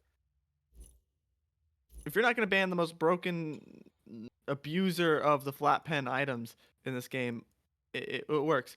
But going into picks and bans here, we're already seeing Alice. I mean, both sides putting a high pressure, high priority on this Atlas pick, just being kind of scared of it, as well as this Ardio. I mean, they're both pretty good run it down people, both good and both support and solo lanes. Mm-hmm. They're both really good at holding the W key in either lane they go. Yeah, but scary. Bastet ban also not really that bad. I mean, what more we see? Ultimate's great, bleed damage, high power, Bastet. Yeah, probably the best early game assassin besides Fenrir. Mm-hmm. I'm not seeing a disco ban. I'm not seeing a Zeus ban. And there's the Agni ban. I'm not seeing bans on these high price. There's the Zeus ban. There we go. We'll see what this other side decides to ban though, because if they don't ban like the Disco or even the Athena, the Athena had a great game that game. So did the Nike. If they don't ban one of those key aspects of the Catgirls, I think they end up having a really, really rough time, especially with that lack of a Zeus there. Or maybe the Erlong, because the Erlong did run that early game, but it looks like Cleo's gonna get banned out. Yeah, looking like they're just not. They do not. No one in this game wants to see the spooky lady coming out of a wall or screaming at you. Uh, Gilgamesh yet again getting topic. I mean, we were talking about last game, but like it popped off. Yeah, but this time it's going the way of PBA. I mean, it could go JKT. I mean, I know I said it didn't work very well in solo, but they could do it. I have seen a decent amount in these amateur games where they'll pick up the Gilgamesh and then pick up another warrior or like an assassin that works better in the jungle in their minds. Mm-hmm. But it'd be interesting to see. It's great flex potential at the very least. I mean, heck, even freaking Cornball could put it in support. I don't recommend it, but Yeah, could go that way. Gilgamesh can run any role except for ADC. He can go mid. He could be a support. He could be a jungle. He can solo. I'm gonna be 100% real. I think he works better in ADC than mid. I'm gonna be 100% real, but we'll leave that argument off to the side. As Achilles and Nemesis, Finished. Even think gods Nemesis must heed the scales both of fate. good picks, I think. Nemesis a really good pick to shred protections, especially if this Gilgamesh opts to go the hybrid route. Yeah, definitely good, especially if the Catgirls decide to go a triple front line. I mean, one of those tanks is not making it out of that fight alive. And then this Achilles on top of that, being able to execute whoever, start and execute chain, honestly, on whoever is ulted. That's a deadly combo in my eyes. I'd like to see the Catgirls run back the Athena because the Athena is really good into an M with the passive, allowing him to absorb all that attack, all the basic attacks from Nemesis. And not just that, because Nemesis is 3, her retribution shield, straight up gets canceled with any hard CC. So, I mean, the Cerberus, another really, really good one. You steal her healing, 1, and 2, if you stun her, her shield's just gone. Look into my What's she gonna do? eyes. Yeah. What do you think? I think the Cerberus might be a solo pickup because he's more viable in the solo than he is support, but he can run both. Um, but I'm surprised they didn't run back to Nike into the Achilles. I think it did well. I mean, it's still open. I'm gonna be 100% real. I'm not 100% sold on a Cerberus solo when I see healing on the other side. I mean, sure, Achilles heals a decent amount in M, as I just said, the retribution, but uh, I'm not too sure if it's quite solo worthy at this point. But we will see how they go forward. Scotty pickup though, going into a Medusa. I mean, And I think the Alaron did pretty decent. I mean, he hit and missed some of his ults, but he was still there, shredding a lot with his passive. yeah, I mean, I understand Oleron. Oleron's immobile, but then he's got that sanctified field. As you said, he was there in this fight shredding, but I think that sanctified field was a huge proprietor of why he was able to do so much from an immobile position and not get punished for it. Scotty, you block you can block some autos with the dog, I guess. Can't block spit. Can't block. That's huge. That's a whole what? My brain wasn't even thinking that. Medusa's just gonna spit on dog. Oh no, I'm about to die. Let me use the dog to block it. Spits on dog. You're dead. I don't know about the Scotty pick, man. I'm just looking at it. It's I don't know. As Discordia has not been banned either.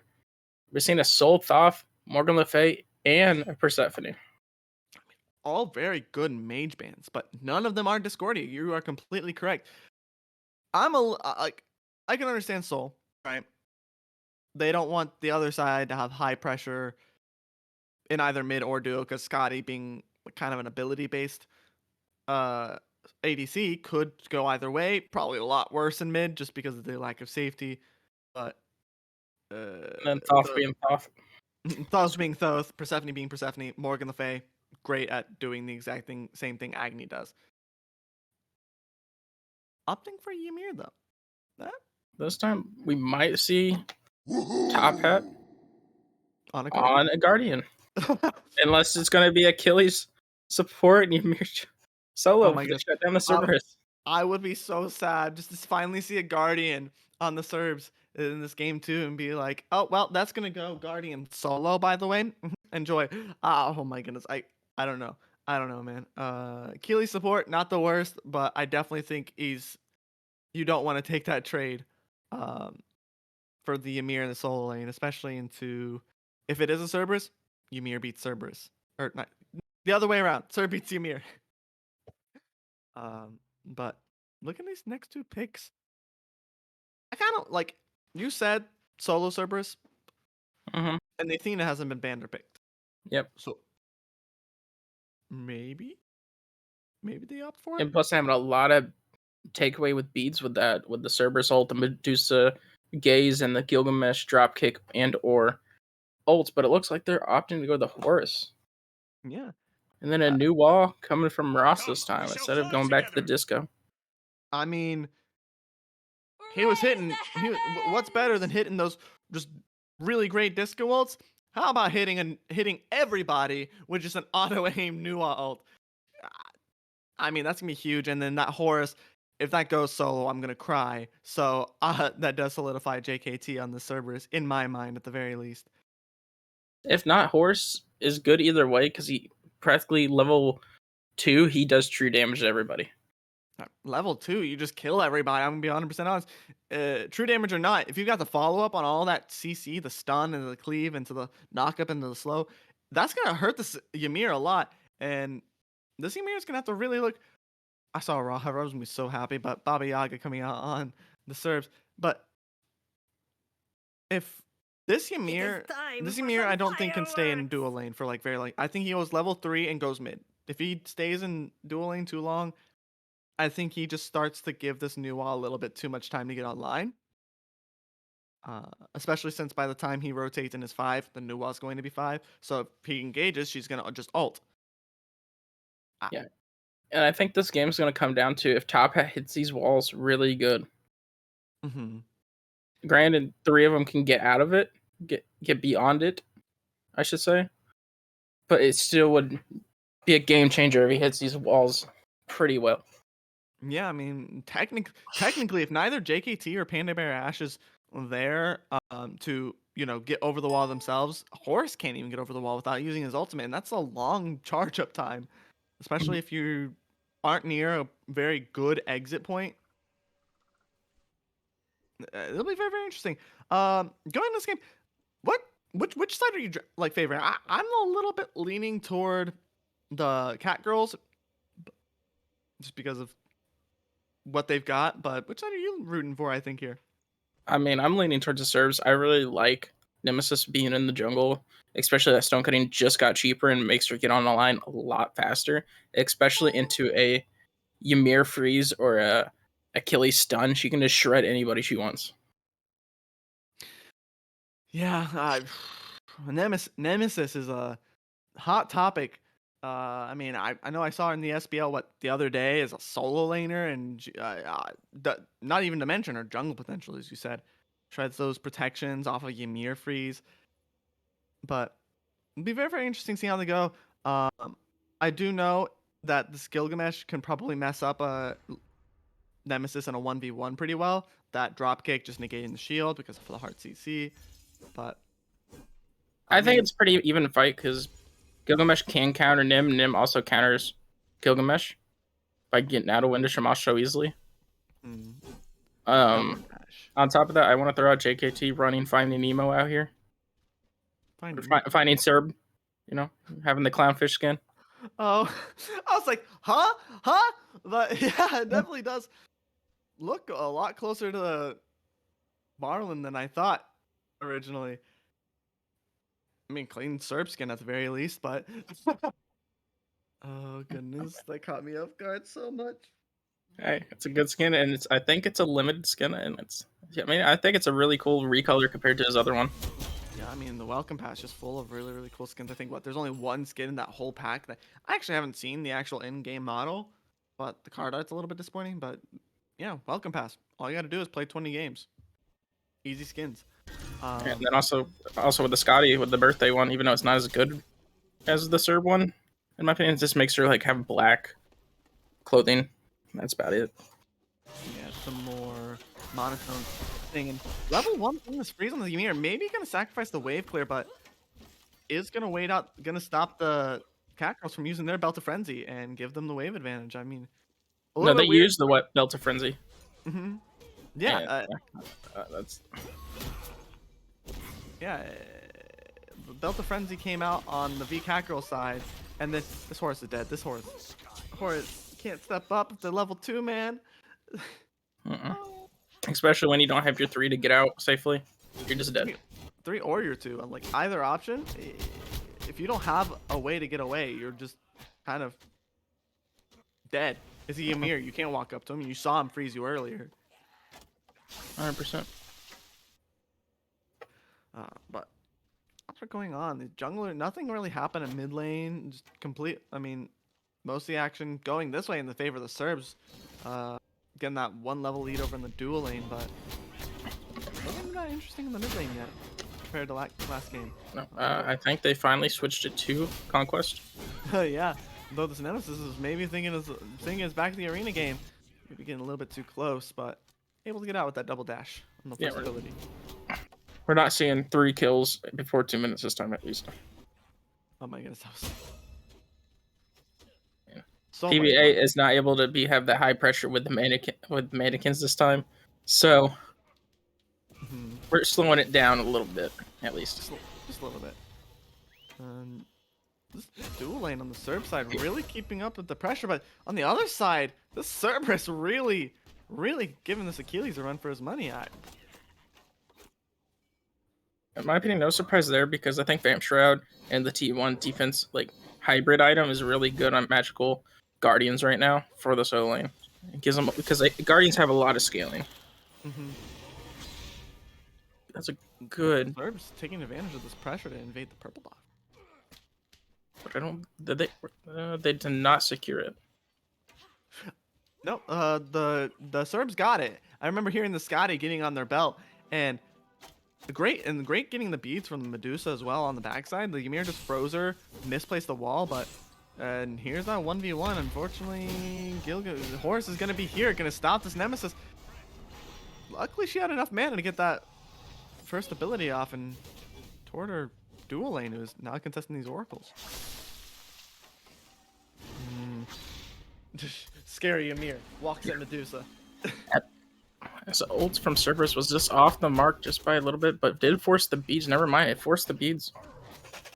I mean, this Cerberus has got way too much pressure for what a Cerberus should, but as you were saying earlier, Vamp Shroud and these T1s and the T1 Helm is good, really good for these solo lane Guardians, especially going if they go into Jade Emperor, Celestial, Tyrannical, all great options going into... Especially, yeah, like that Tyrannical will just give him even more pressure in my opinion. I think Tyrannical is just the best solo lane Guardian item right now, level 1.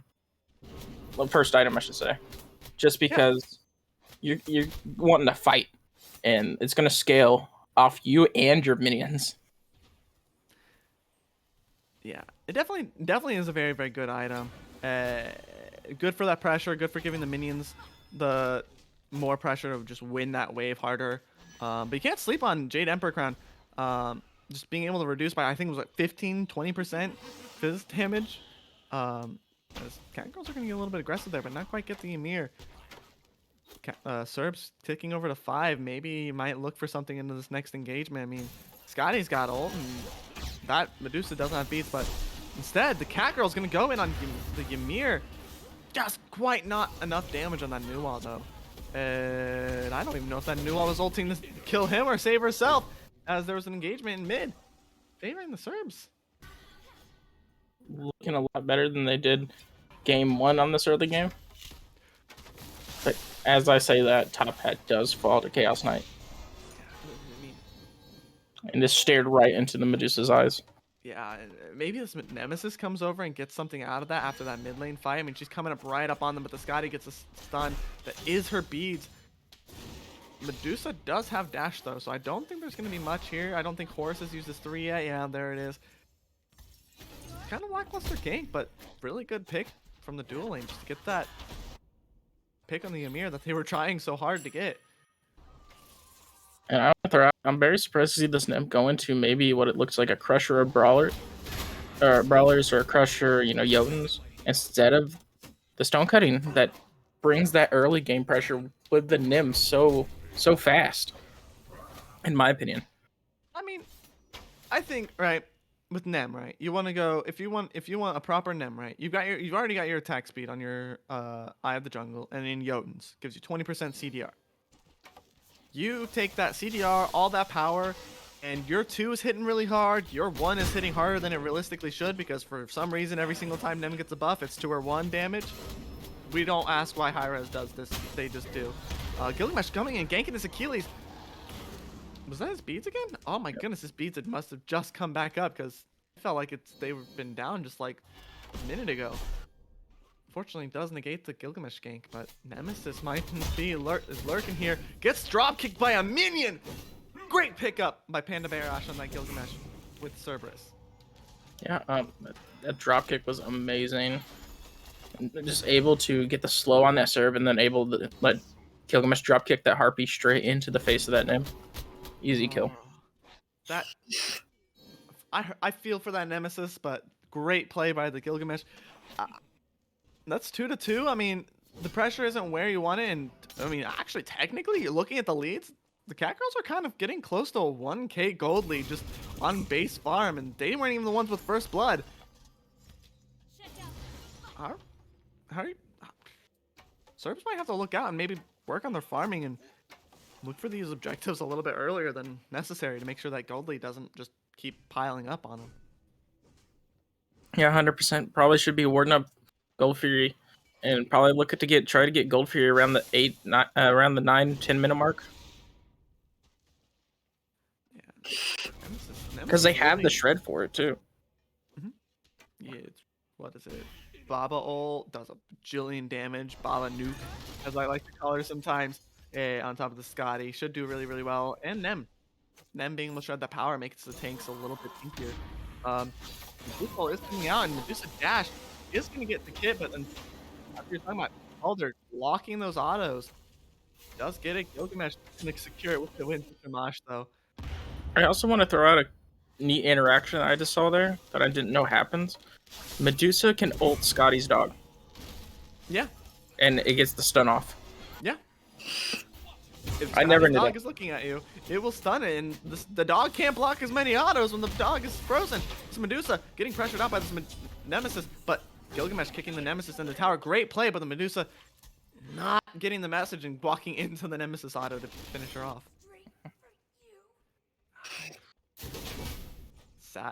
Sad play for the dual lane, but great turnaround by the jungler. I just don't think the Medusa was ready for a Nemesis to come her direction. No, not at all. I mean, 1-for-1 trade. The jungler is gonna be gonna get a little bit of an advantage off that. I mean, it's a 1-level lead starting to come out, and Scotty had just died. So, wait, no, Scotty hadn't just died. Scotty had just had to back. So, isn't the worst for the ADC. Kind of comes out on the Catgirls' favor. Just a bit of an unfortunate incident. 100%. It looks like Nem's going this hybrid build. Yeah, I mean, Instead of pure shred in my. I mean, it's good, but in the jungle, I'd like to see pure shred.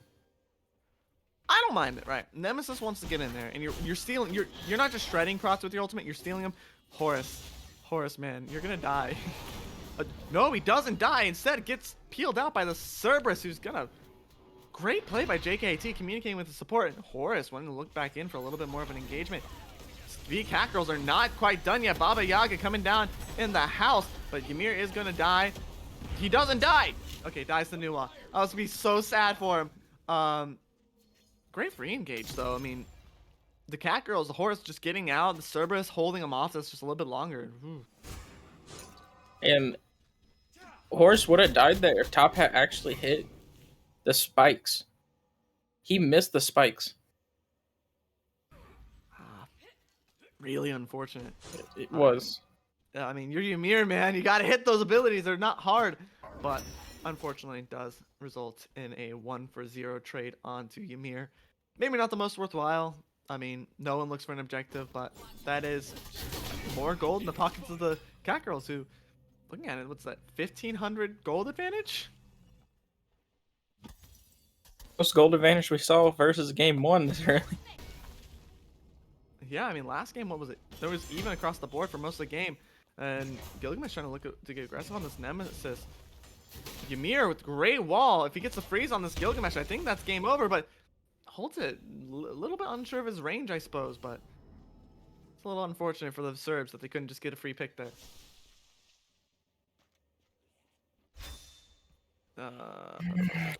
As it looks like they were able to secure that Oracles with a good freeze coming out of Top Hat. Yeah. Horus, I appreciate this Horus. Like, he's looking for these things. It almost got him killed, or looking for these different fights here, contesting Greater Scorpion, contesting Oracles.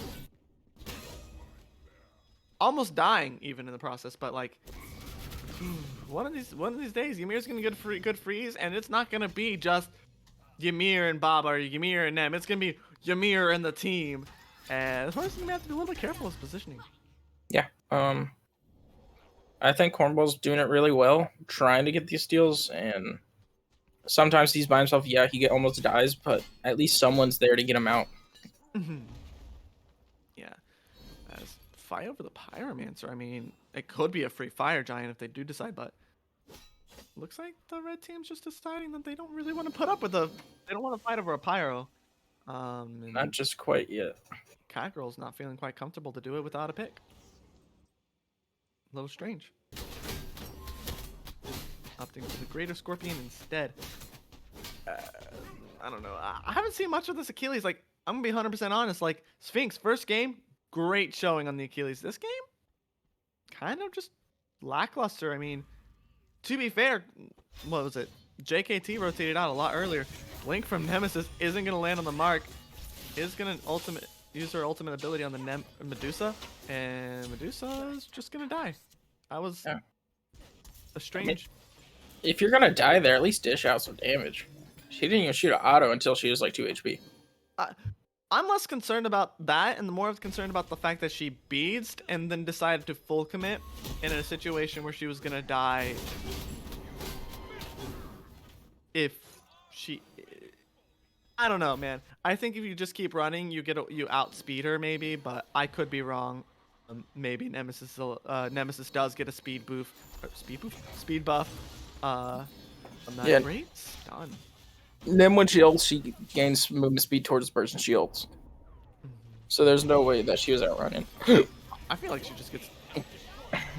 Pretty sure it's just basic movement speed, but great Nemesis or Nemesis new ult picking up the Nemesis, her shield down so she couldn't negate it, and then coming down and she's like, "Hi Ymir, you're dead." Great showing up. They don't get the Gold Fury, but they do get 2. Backside. Just a little bit late on those claymations there to stop the Scotty from back and be able to probably get this T1 off of it and maybe a little bit of an invade from in the jungle. Yeah, I mean, what? I mean, they do steal the purple buff away, get a T1. I mean, what was that? Same gold lead, same exact gold lead, basically. Maybe a little bit more favoring the Catgirl still than it was a little bit ago. And Cerb, you wouldn't know Cerbs got the Gold Fury just now. No. It happened in game 1 and it happened in this. They get the Gold Fury, whoever got the Gold Fury just dies. And it's not as worth anymore. These teams being a little bit too eager for the fight, or maybe just not being prepared for the fight on the backside and costing them. I mean, Cerberus gets a 2-level lead from all these rotations, and you would think from a solo laner, that's great. You're winning, but 2-level lead there, 1 level lead in mid, what is it, 2 in support? Catgirls are just kind of running this. And you can't really say finding Cerb because he's been everywhere on this map. I mean, he's been very impactful versus this Achilles compared to what Achilles did in game 1. Achilles was definitely able to do a lot more in that first game. I mean, still getting a lot of tower poke on this solo side. Looking at the other tower, both sides, I guess. Either side really looking for much. I mean, looks like Horus was looking at Baba, but must have used her 3 to just get out of range. I don't know, Sniper. I'm looking at this game. I'm already looking at these Catgirls and be like, all right, you've done something, you fixed something. But Nemesis ult on this Nuwa, she doesn't have ult to CC immune any of this, but gets a great stun off on the Nemesis and is slowly outrunning the Baba ult. She was able just to get out. I mean, that was a good claymation stun there. What more can I say? Yeah, 2 stuns, and Cerberus is here for a re-engage. I mean, great Ymir ult to nullify the Cerberus ultimate, but Scotty coming in on the backside gets the beads taken away from her, report to support, getting that kill on the Baba Yaga, but Sphinx being able to get that execute on the backside, and the enemy solo laner has just been doing everything. Horus ult on the backside. The Catgirls are not done yet. Ymir gonna fall to this Horus here. Achilles kind of stuck between a rock and a hard place, stuck in his T1 tower, but Nuwa gets stuck in the permafrost and almost gets the Nuwa for it. Achilles will finish it up for her. The Cerbs, I don't know what's happening here. I'm watching an arena game again, man. So, first few minutes they had it on Conquest. About 12 minutes into the game, they flipped the switch and said, let's play arena again. I mean, that's a huge engagement. Gilgamesh wasn't even in that engagement at all, managed to get another pick, but Nemesis ult is back up, and Nemesis ult scales were not in the Gilg's favor there. Yeah, I mean, that fight went on long enough for Nemesis to get her ult twice. Granted, she has 20% CCR at cooldown reduction. Still insane that fight went on for that long. I mean, so insane. The Cerbs almost re-entered the fight. Lots of just death going back and forth from both sides, and now the game's basically up to even because the Catgirls just a little bit too eager for those kills, and the fight still continued for a little bit. Yeah, I mean, I think if I'm the Catgirls there, you got what, 1-2 picks before they went under tower. I think you just live with that, right? Mm-hmm. I don't think you horse ult in there. I believe I've seen it in another amateur set where someone ulted in behind a T2 tower even, and despite their whole lead going from that point, they threw it all. So I believe it. If I'm gonna see amateur supports on Horus, I believe they need to take a note from Inbound's book and maybe use the Horus ult to double check, is this a good engagement? But the Catgirls going in on this Pyromancer, Gilgamesh is pretty low and does manage to get it out, but this Achilles is looking. Bobble coming out, burning the Cerberus, but not doing that much damage. Nua's? Oh my goodness, that burst on Nua almost killing the Achilles. Yeah, I mean, and it's just another arena fight there. I mean, everybody just boxing out. I mean, the Cerbs got the pyro there, and everybody just trying to all in again. Yeah. Just over a pyro. I mean, it's different when it's like an Oni, or different when it's a Fire Giant, or even EFG. I mean, don't sleep on pyro. I will agree that's maybe not the best objective to like all in fight for, but I will say that it's not the worst objective. This Nemesis might get caught out here, but her team right behind her, Blink from Achilles going into stun, maybe catching the Nuwa beats. I mean, level check doesn't get the Nuwa beats. Looks like she ulted just in time. Is enough to get the Cerbs to back off though. And Cerbs are going to go for this Gold Fury as well, and doesn't look like the Catgirls. I was about to say, steal it away. Yeah, I was about to say Catgirls were not going in for that, and then all of a sudden they're all jumping in, getting top at, and maybe getting this Achilles. I mean, he's caught in Winds of Shamash, forced to use the Fatal Strike ultimate to get away, and Nemesis just caught in the back, just looking for this Nuwa, and unable to confirm it. Might die for it. Yeah, but the Viper shots come through and just kill Nemesis there. Oh my goodness. But while we have a bit of a breather here, I do want to backtrack to your statement of Horus. He is a high risk, high reward god with his ult. Mm-hmm. If you go back there and you don't get kills, you just lose a lead, like you said. Yes. As we see a pause come out. I'm gonna be 100% honest. As you said, that ultimate is a high risk, high reward. It's very, very good for getting people safety. I mean, I believe it's a great repositioning ult. Period. Not on par with the Giannis ultimate, but I believe it is very, very good. And if you're gonna reposition yourself into an aggressive state, you need to make sure that you're in an aggressive state that you can pull back from if it turns out not too great. And being between towers at any point in the game is a very, very rough situation. Especially since it looked like they were a little bit disjointed on who they were going to go on. Maybe focusing a little bit on the squishies under the T2, taking a little bit more proc from there. But it's very, very interesting. Baba Yaga, bye Baba Yaga. I mean, yeah, it's the game unpaused and Baba Yaga just got destroyed. Baba Yaga wasn't ready for the play button to be hit quite yet. Great pick, great T2. And they're smart enough to just back off here. I mean, they're at least learning from the fact that they just threw a lead, and now they're back in the lead by a larger margin than they were before. Yeah, I can tell from game 1 to this game that their communication is increased. I mean, they've gotten a lot better. They're communicating a lot more. Everybody's going in on these kills. There's not just the front lines going in anymore.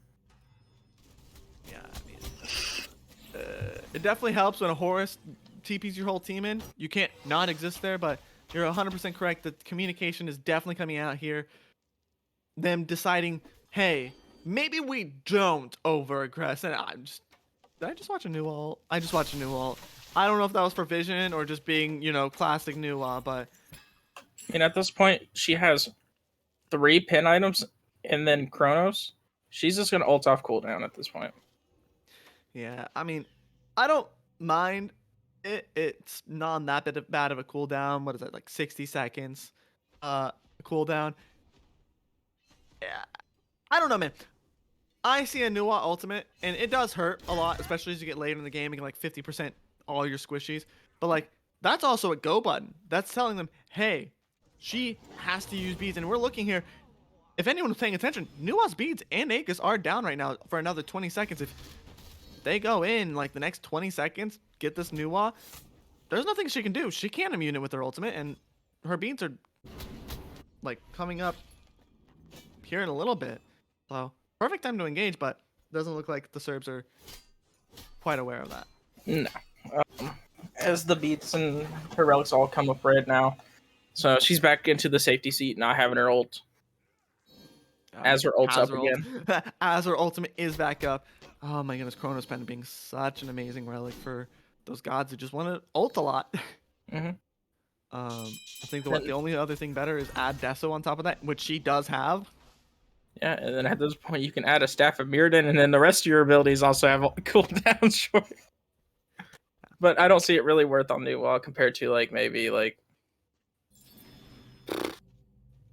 Obshard, or maybe like she already has. You're talking about items. Yeah. No, I see it.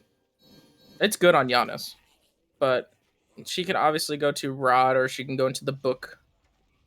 You know, get some more shred on her of like the passives of the two, either the book or the Rod. Well, no. At this engagement from the Catgirls, just gonna go for the Fire Giant. Cerberus being a little bit too far up.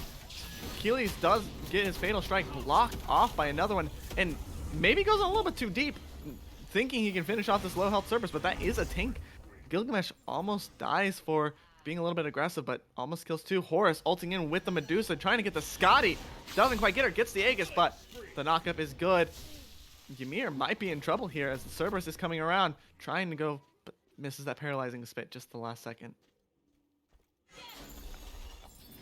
And I also want to see Ymir, top hat here, try to, you know, nullify these Cerbs ult, because if he sees his team get picked up by the Cerb ult and he places a wall between him and Cerb, the team and Cerb, they can't go past the wall. Yeah.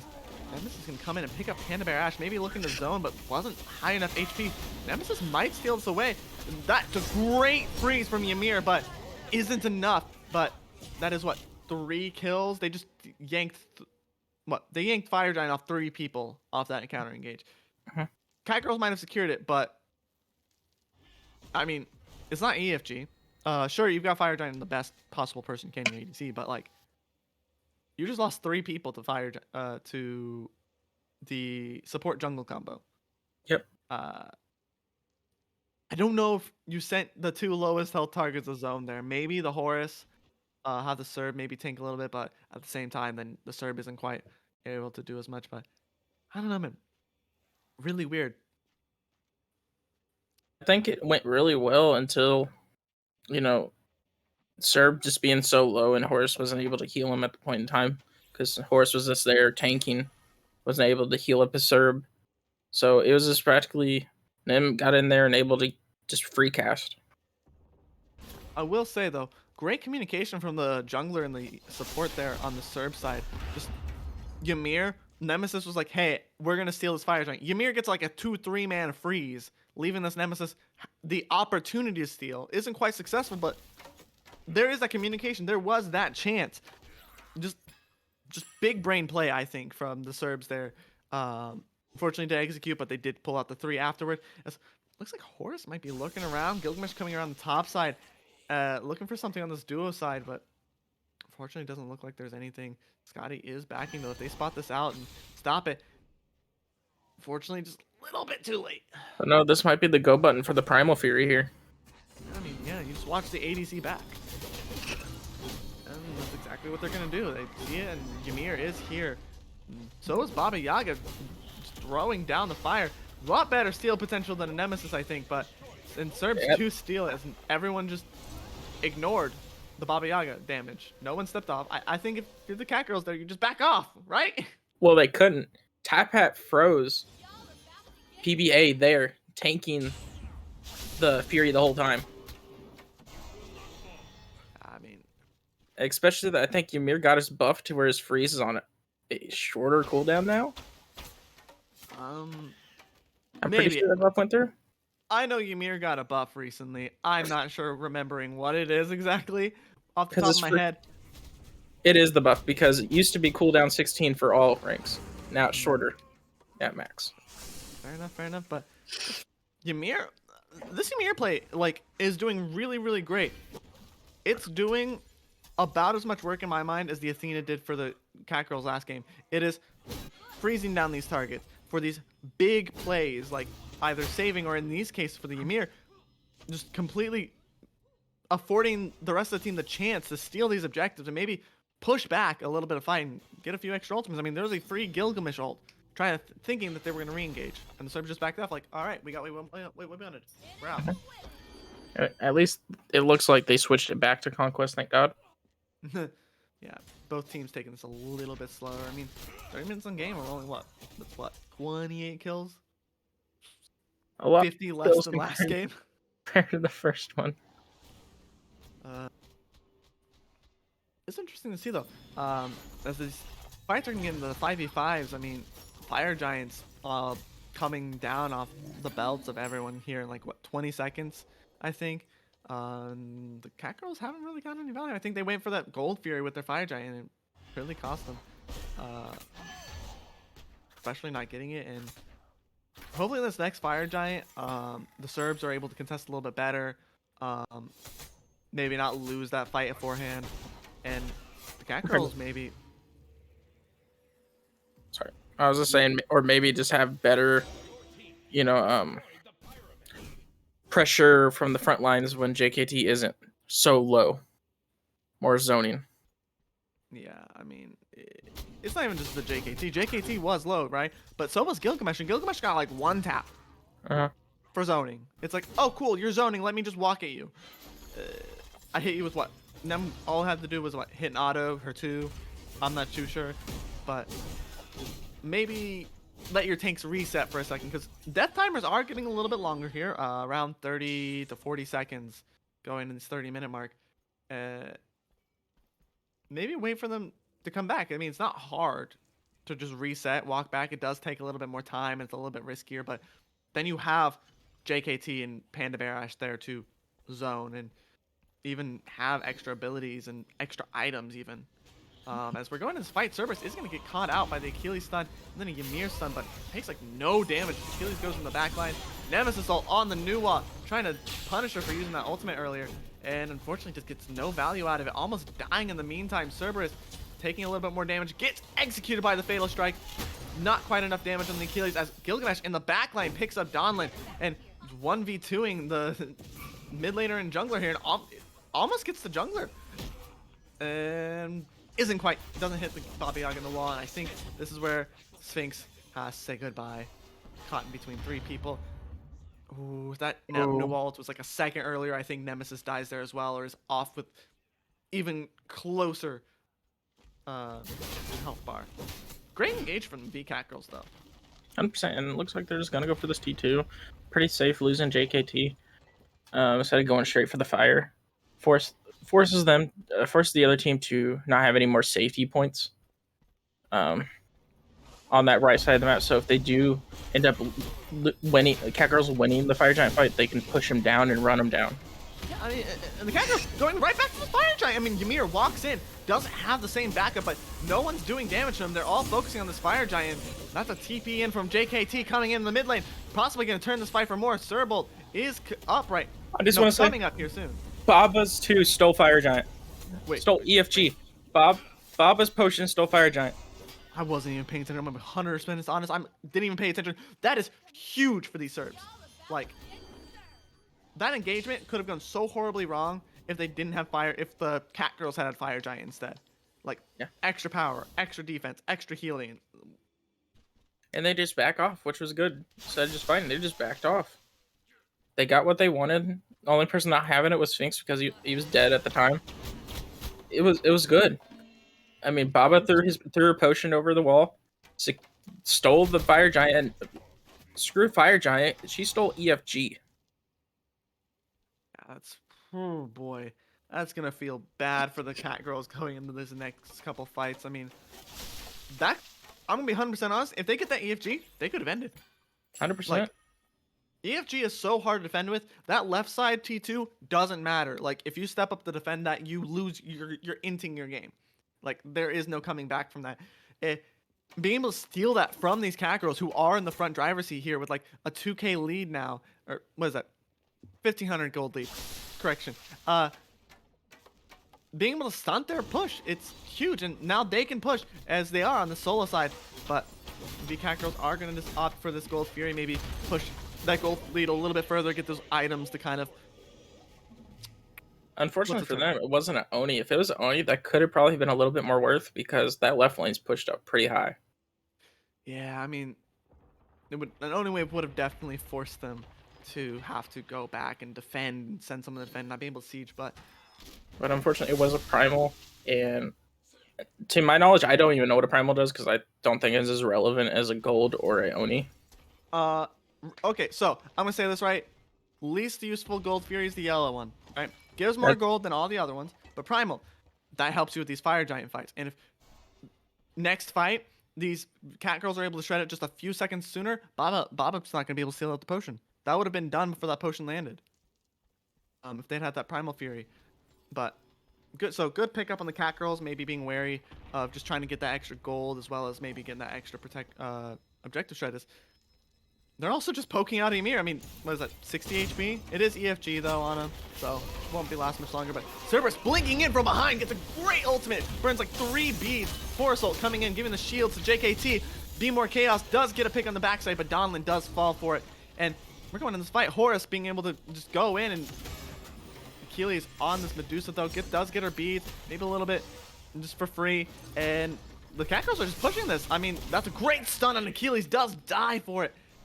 And they're going to keep pushing this. They might just keep pushing to end. I mean, what is that? Yeah, 60 seconds on Sphinx, 40 seconds on Donlin. If you get more picks, you're just going down this left side, taking this T2. Medusa's still up. Nuwa's still up. And you got a full front line. Like, and he's still going in. He's still going in. And great knockup from Ymir. Those clay soldiers go in, but great potion from, what was it? Potion of the Lion. I don't remember. Whichever one. Taking out this Medusa, stopping the Catgirls in their tracks of whatever push they wanted to do. And re-engage. Yeah, it looks like the Catgirls bit off more than they could choose because the Cerbs are just re-engaging with this EFG from the sustain. I mean, re-engaging. This Nemesis maybe a little bit off the mark to get that ult mitigated, but mitigates the one coming down. Horse is going to die for it. Cerb might follow. Nuwa staying a little bit late there. Might get run on by this Nemesis, but it does get ulted by the Nemesis. Goes into the purple buff pit a little bit sketch, especially giving that buff, that debuff that gives a little bit more damage. Nemesis giving perfect just mitigation of those clay soldiers damage as well. Yeah. And I think Nemesis could have killed Ross there if Top had dropped the wall. Yeah, that wall definitely didn't do the Cerbs any favors, but I mean, great re-engage at the very least. Minus that Ymir wall that kind of stunted getting getting extra, what is it? Stunted timers? I don't know.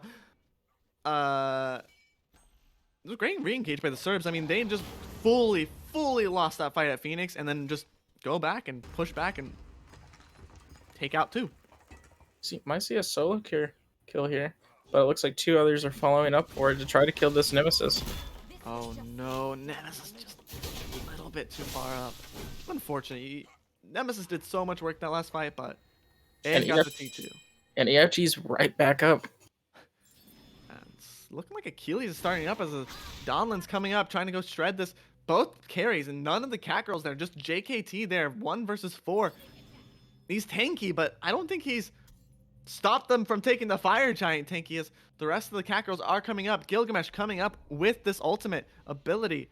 Gonna try and stun this fire. Horus ulting in maybe to get the shield. The Horus ult stole it. Horus stole it. Oh my goodness, that's huge for the Catgirls. And Nemesis is dead. She can't push this fight. Achilles falling here to 4-man of the Catgirls, and Belt of Frenzy was expended, but they can just push. That's EFG. If they catch this Baba Yaga, there's nothing that they can do. Unfortunately, she does get out, but they're just pushing it down the right side. We saw 2 really good steals this game. A Baba stole it with a potion, and now a Horus ult stole it. And like, and Horus ult's even like more impressive in my mind. Like, he's one tanky, so he doesn't do damage. But look at this Ymir going in for that counter engagement. Does get caught out really bad by that Horus. I think they just end here. Like, I don't know how much the 3 damage dealers are gonna be able to do without a front line. I mean, Sphinx doesn't come up for 30 seconds. Catgirls aiming for this little safer approach, just being able to take out multiple Phoenixes, maybe looking to take that safer engagement later on. I mean, if they take too much longer, Sphinx will be back up, and there will be a front line for them to defend with. Yeah, right now the only front line they have is the somewhat tanky Nim. Yeah, I mean, unfortunately, it is going to look like the Catgirls are going to step that away, though. Maybe opting to go for this objective on the Oni Fury instead of, you know, ending the game. A little bit respecting the damage that these 3 carries can probably push back on them. This is gonna let a 2 fire Oni wave come through. Yeah, that's gonna really hurt, especially since fire waves are now spawning. Yeah, as That's soon gonna as they see this, as soon as they see those fire Onis come through, they're gonna camp that left side and force 2 to 3 people. They're gonna Unless ult into the Titan. They're gonna ult into the Titan. they're just gonna ult into front Phoenix. Okay. Maybe the smarter play. Most of the times when I see a Horus ult into a Titan, all the abilities get dropped down, but good play being able to re-engage. They're full health. They have all their abilities up. I mean, Nuwa ult's coming up in just a couple seconds. Nemesis all on this Medusa, picking the right target to make sure that they can't shred this Phoenix just as fast. But Winter Shamash just as good. A great Medusa ult to keep that Achilles from pushing back. Nemesis, like third of her health gone from this new ultimate as they're going to go and engage. Cerbs coming back, getting the 2 frontliners. They're going to just be burned down by this new and great Ymir freeze to make sure they didn't die as fast, but Achilles will still die. Ymir might follow, and this is falling apart for the Cerbs again. I mean, Baba ult's coming out, and Nemesis is just barely able to squeak away, but I think that's Belt of Frenzy. I think that's just game. That is game for the Cat. I was about to say, if they drop that, but that is game 2, going in the Catgirls' favor. It looks like we're heading to a game 3. Oh my goodness, that was a lot better set in my mind. Yeah, I mean, sure there might be a bit of arena somewhere in there in the middle, but at most part they switched to the conquest. Yeah, I mean, and you're looking, and I'm also looking at this Nuwa damage at the very end of the game. That's 60k damage on Nuwa. I mean, obviously it's Nuwa, she can do that, but you just half the time of a game. Well, not half, it's 38 minutes, but you did the same amount of damage, maybe a little bit less, in a almost 40-minute game as you did in an almost hour-long game. Yep. Ross is just going insane in this mid lane, this set. Very much being able to, those Nuwa Clay soldiers were doing amazing work in fights, doing as much as the Athena taunts were last game. And then, you know, that Horus pick doing really well. JKT just being able to walk up and have a Horus 3 to him, and then that's the whole engage. I don't know. And then JKT practically had a free lane. He would out pressured Achilles the whole game and was able to rotate, make an impact everywhere. Like I said, finding Cerberus, he was everywhere. You couldn't find him. He was everywhere. Yeah, 100%. He definitely did a lot more. I think. What do you think in game 3, right? That they need to do here, going forward? Like, what kind of strategies do you think they need to change going forward into game 3? These Cerbs. The Cerbs game 3. I mean, I think Nemesis did really well. The Baba did push out a lot of damage, but Achilles was not there. Achilles just needs to find more pressure. I mean, especially if JKT runs the Cerb back, I wouldn't want to see him back on Achilles. I want to see him on a more pressure god, like maybe a Mulan to stop Cerberus from clearing, or something like that. Something more safer, and then something that you can get in the team fights a lot better with. And then the Ymir, I don't think the Ymir was there. Most of the time I saw the walls hurt them more than it helped them. I'm gonna be real. I saw so many freezes that were super duper good. They just the situations didn't favor them. There was like really great one in the siege where he got a 2-man freeze and the front line survived a little bit longer. Unfortunately, Achilles did get drop back. But I do agree with you. Going into this game three, maybe Sphinx picks a little bit more high pressure pick, or maybe rotates and gets a little bit more focus in those team fights or involved in those team fights a little bit better. But that was game two. We're gonna take a quick break, real quick, as we go into game three, and yeah, we'll see you guys in just a few minutes as we finish out the set on an amazing, hopefully amazing, great game number three.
Welcome back, Smite Quack and Smite League, to game number 3 of the set between the Cerbs and Catgirls. It's been a great set. I mean, first game was basically just an arena set. Like, I think me and Sniper can both agree on that. But when game 2 felt a lot stronger in the Catgirls' favor, going next picks and bans. What do you want? I know we talked a little bit before the intermission, but what kind of things do you think we should be looking and seeing going forward in this next game? I mean, both teams did really well into each other. Except for they probably just need to ban away these comfy picks like the Serb on JKT, the Disco on Ross. The new wall looked really good. The Zeus. Zeus, just get those comfy bans out of the way. Force them on something new these sets, and let's see how they play out. Yeah, definitely looking forward to seeing what new strategies are also pulled out because going in that first game, I know we talked a little bit about the Keelys not really having that pressure that we wanted, but I also want to say the Scotty didn't really look too good. I didn't see too many moments where I saw a good Calder ult. I don't think I saw any kills on her. I think it was like 0 and 9 when I looked at it afterward.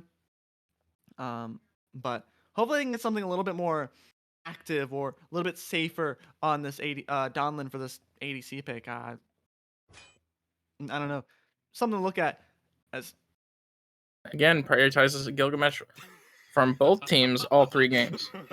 I mean, it's been doing good in all 3 games. It's been doing work. It was probably one of the stronger reasons why the Cerbs won game 1. And game 2, it did really well at facilitating these other people, like the Nuwa, like the Cerberus, like the Horse.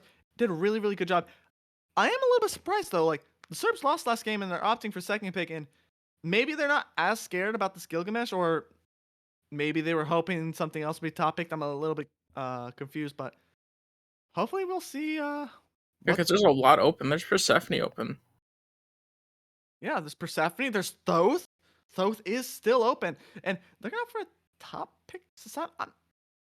I'm not sure about Louis' God pool, but I'm a little bit questioning the Sasano. But great pick on the Medusa though. Taking it away from Chaos was. I mean, Chaos kind of did really, really well on that up against the. What was it, Scotty? Scotty. Yeah, because I mean, the spit onto the dog on top of the petrifying gaze onto the dog didn't really bother Medusa. And to be fair,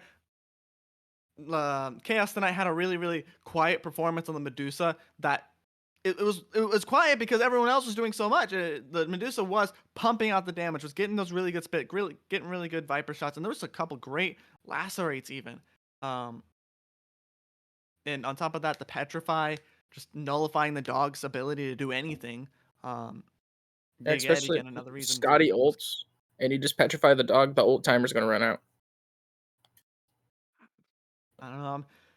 I'm excited that they put Donlin on something a little bit more active, a little bit more pressure oriented rather than the Scotty, because Scotty can get the pressure, but she lacks the safety. But a Cernos, probably a really good answer, I think. Yeah, has the cripple. I mean, his ult does damage to minions now. Really good into Medusa.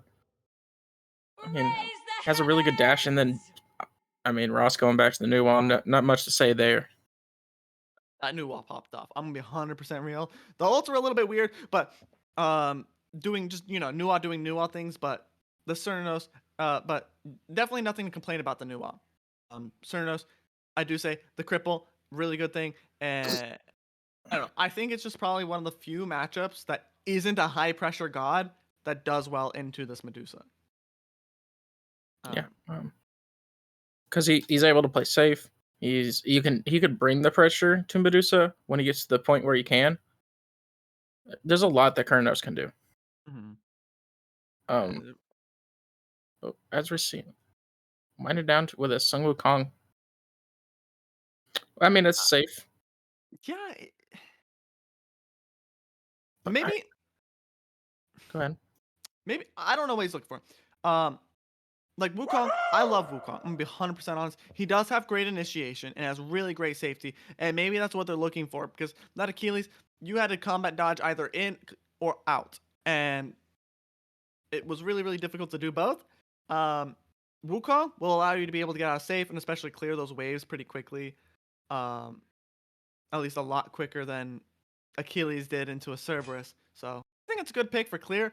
I'm kind of curious how they're gonna get Sphinx more into these team fights with that. Just it being a more safe pick than a team fight pick. Mhm. And the Respect fan coming out with the Cerbs being banned against JKT with that comfy pick, he looked really strong on that. He was, like I said, he was zoning really well. He 1v5 most of the time, not giving a crap. So Cerberus doing Cerberus things. But yeah, good bans. And then they banned the Athena. Also, not wanting to put up with that, seeing the already high pressure pick, noticing that the Horus did do a lot, but Athena could do just as much to them. Is interesting that they didn't ban the Horus though, seeing as Horus did, I think, get a little bit more value out of value than the Athena. But who knows? Definitely good for keeping this Sasano from getting taunted out of his combo, getting away though. mhm. Um, yeah, pretty standard bans from the Catgirls though. I mean, they don't look like they're fearing anything these Cerbs are going to be pulling out. As Poseidon, be more on the Poseidon. As the Poseidon main comes out, I mean, game 3, all or nothing. Got to bring out the most comfortable of comfortable picks, at least from what I've heard around town. But be more on this Poseidon. How do you think this? I think into a new wall. I think this does really, really well. I yeah, don't know about really you. well. If he whirlpools, stops her ult. I mean, she can't ult if she's in the whirlpool. Hits Kraken, can 100-0 everybody on their team. So, I mean, granted, Kepri's a really good pickup into that right now. If they opt to go this Kepri, that's just going to nullify this Poseidon. And it looks like they lock in the Cthulhu, which might go the way the JKT opting to go for another Guardian in the solo lane. And why not what used to be, and still, in my opinion, still the best Guardian solo? I'm gonna be 100% real with you. That Cthulhu came out of nowhere, but it is perfectly right. Another Guardian jungle, and especially this one's even better at team fighting than Cerberus. Like you might not get the anti-heal sustain off of it, but you just go up into your ultimate, and you basically are a walking get the fuck away. Or, mind my language. Words. Get the heck away from our team. Just and they do offer this Kepri, which is great into this Poseidon because as you were saying, Poseidon, I do Nuad can ult, but not fast enough.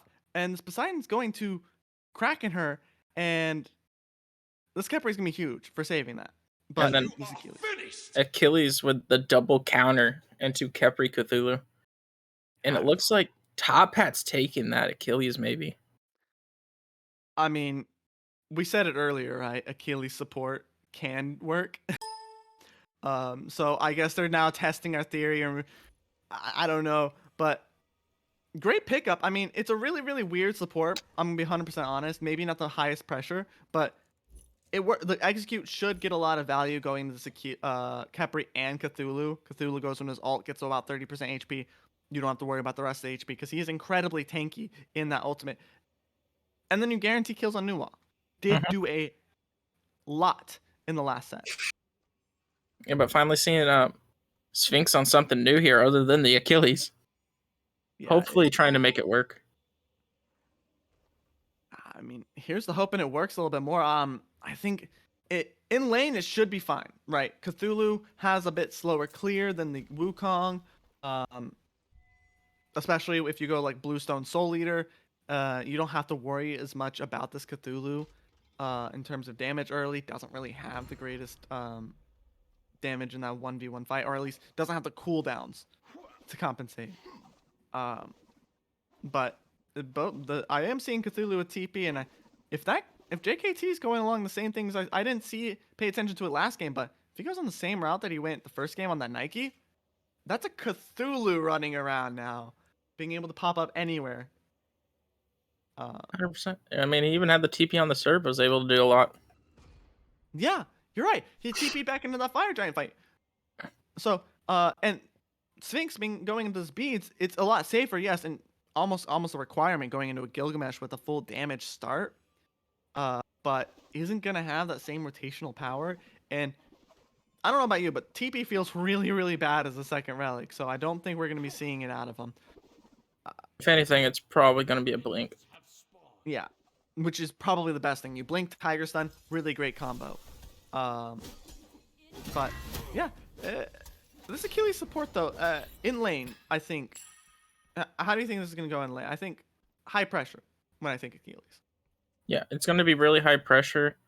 Um, able to pop the frenzy, but at the same time, Kepri can stop that pressure with his 2 because it gives mitigations. Gives mitigations. On top of he's also got a belt of frenzy of his own. But They are gonna get that clear. It's going to come down to what we just saw. The Kurnos cannot outclear Medusa. Yeah, which is very, very unfortunate, but it is unfortunate. Cernos might die here. Those mitigations, not quite enough for him from that Kepri. That was a great play. Like, Achilles stun into Medusa dash, probably the best combo you could do with that duo.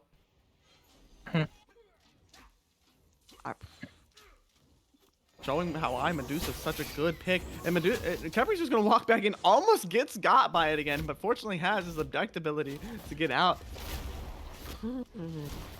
Dual lanes can be very, very fun to watch for these Cerbs. Yeah, and JKT also able to get the pressure over here in solo. Getting that extra XP lead on him on Sphinx is really good for him. It's going to come down to now if this Kepri can get his silence off on people. I love it when people call it duck to silence, because it's not wrong, because it does nullify all things except beads, but yeah, this JKT's been showing a very, very good performance into Sphinx this set. It also says silence. Okay, I didn't know that. I just thought it was a grab. But enemies are silenced for the duration of the pool. Fair enough. That's why Jingwei can't 3 out of it. Fair enough. Going into this, though, it's a little bit interesting. A lot of fighting over in the solo lane. I'm looking at it, and it's like I'm constantly seeing them on top of each other, running at each other, back and forth. But maybe these junglers. Never mind. Susano's opting for that right side mids instead. Very much a slower game this game than both game 1 and game 2. I know there was what 2 kills, maybe 2 kills on the board by this point last game. 1 game now. They're just going in decreasing order, I think. But that was a really good pull into a crippling field, but it looks like Medusa's just going to turn this around onto the Kepri with the Viper shots coming out, and maybe 1 or 2 autos off from killing Cornball there on Fort for that Medusa. Yeah, I mean, that was huge. That was a huge engagement. Luckily, Kepri being able to get out of it. Good punish on the abduct at least, though. But Achilles looking for more. Just really trying to force down the throats of the Catgirls. Like, I am Achilles. You will fear me. But great solo kill from Sphinx, JKT onto Sphinx on this Cthulhu wall. Sphinx maybe not respecting the amount of damage, but here comes Louis. Stewart's an SPL. All right, he's no longer here. I got Louis and Sphinx mixed up. My bad, but yeah, then you made an SPL player. Yeah, and it's even in the wrong lane. All right. Stewart's anyway, ADC. Louis coming through, not able to pick up the pick. And again, JKT proven to a lot. Cthulhu being, in my opinion, the strongest solo laner. Still to this day, in my opinion. I love Cthulhu. Cthulhu is one of my favorite guys to play. Very great team fight ultimate, but even at the jungle. I mean, in the jungle, I love him in the jungle. Even though it's unconventional, but I still think he's fun. I'll still play him there. But that's a good rotation. Killing Terminator, JKT coming over saying, "Hi, you tried to kill me? Let me show you how to actually kill." It was definitely a very, very good. But it looks like a Kraken came out and killed Ross there. I mean, gotta punish the Nuwa how you can. Her ultimate was down. Maybe she used her ultimate there. I'm not even sure if she used her ultimate to nullify the CC of the Whirlpool, or if she just died right afterward. I'm not sure, but great awareness by B-More to just get that Kraken off. Sees a low health target, gets the Kraken off. Great turn back kill. Especially since the jungle is starting to get farther and farther behind. Especially that B-More's going for the Zoomy build. Opting for the Doom Orb, which is a really good item on Poseidon right now. Yeah, but the dueling, going into, like, defending their purple buff and almost got a kill off of it, but unfortunately Kepri is just out of mana, so cannot commit to the fight.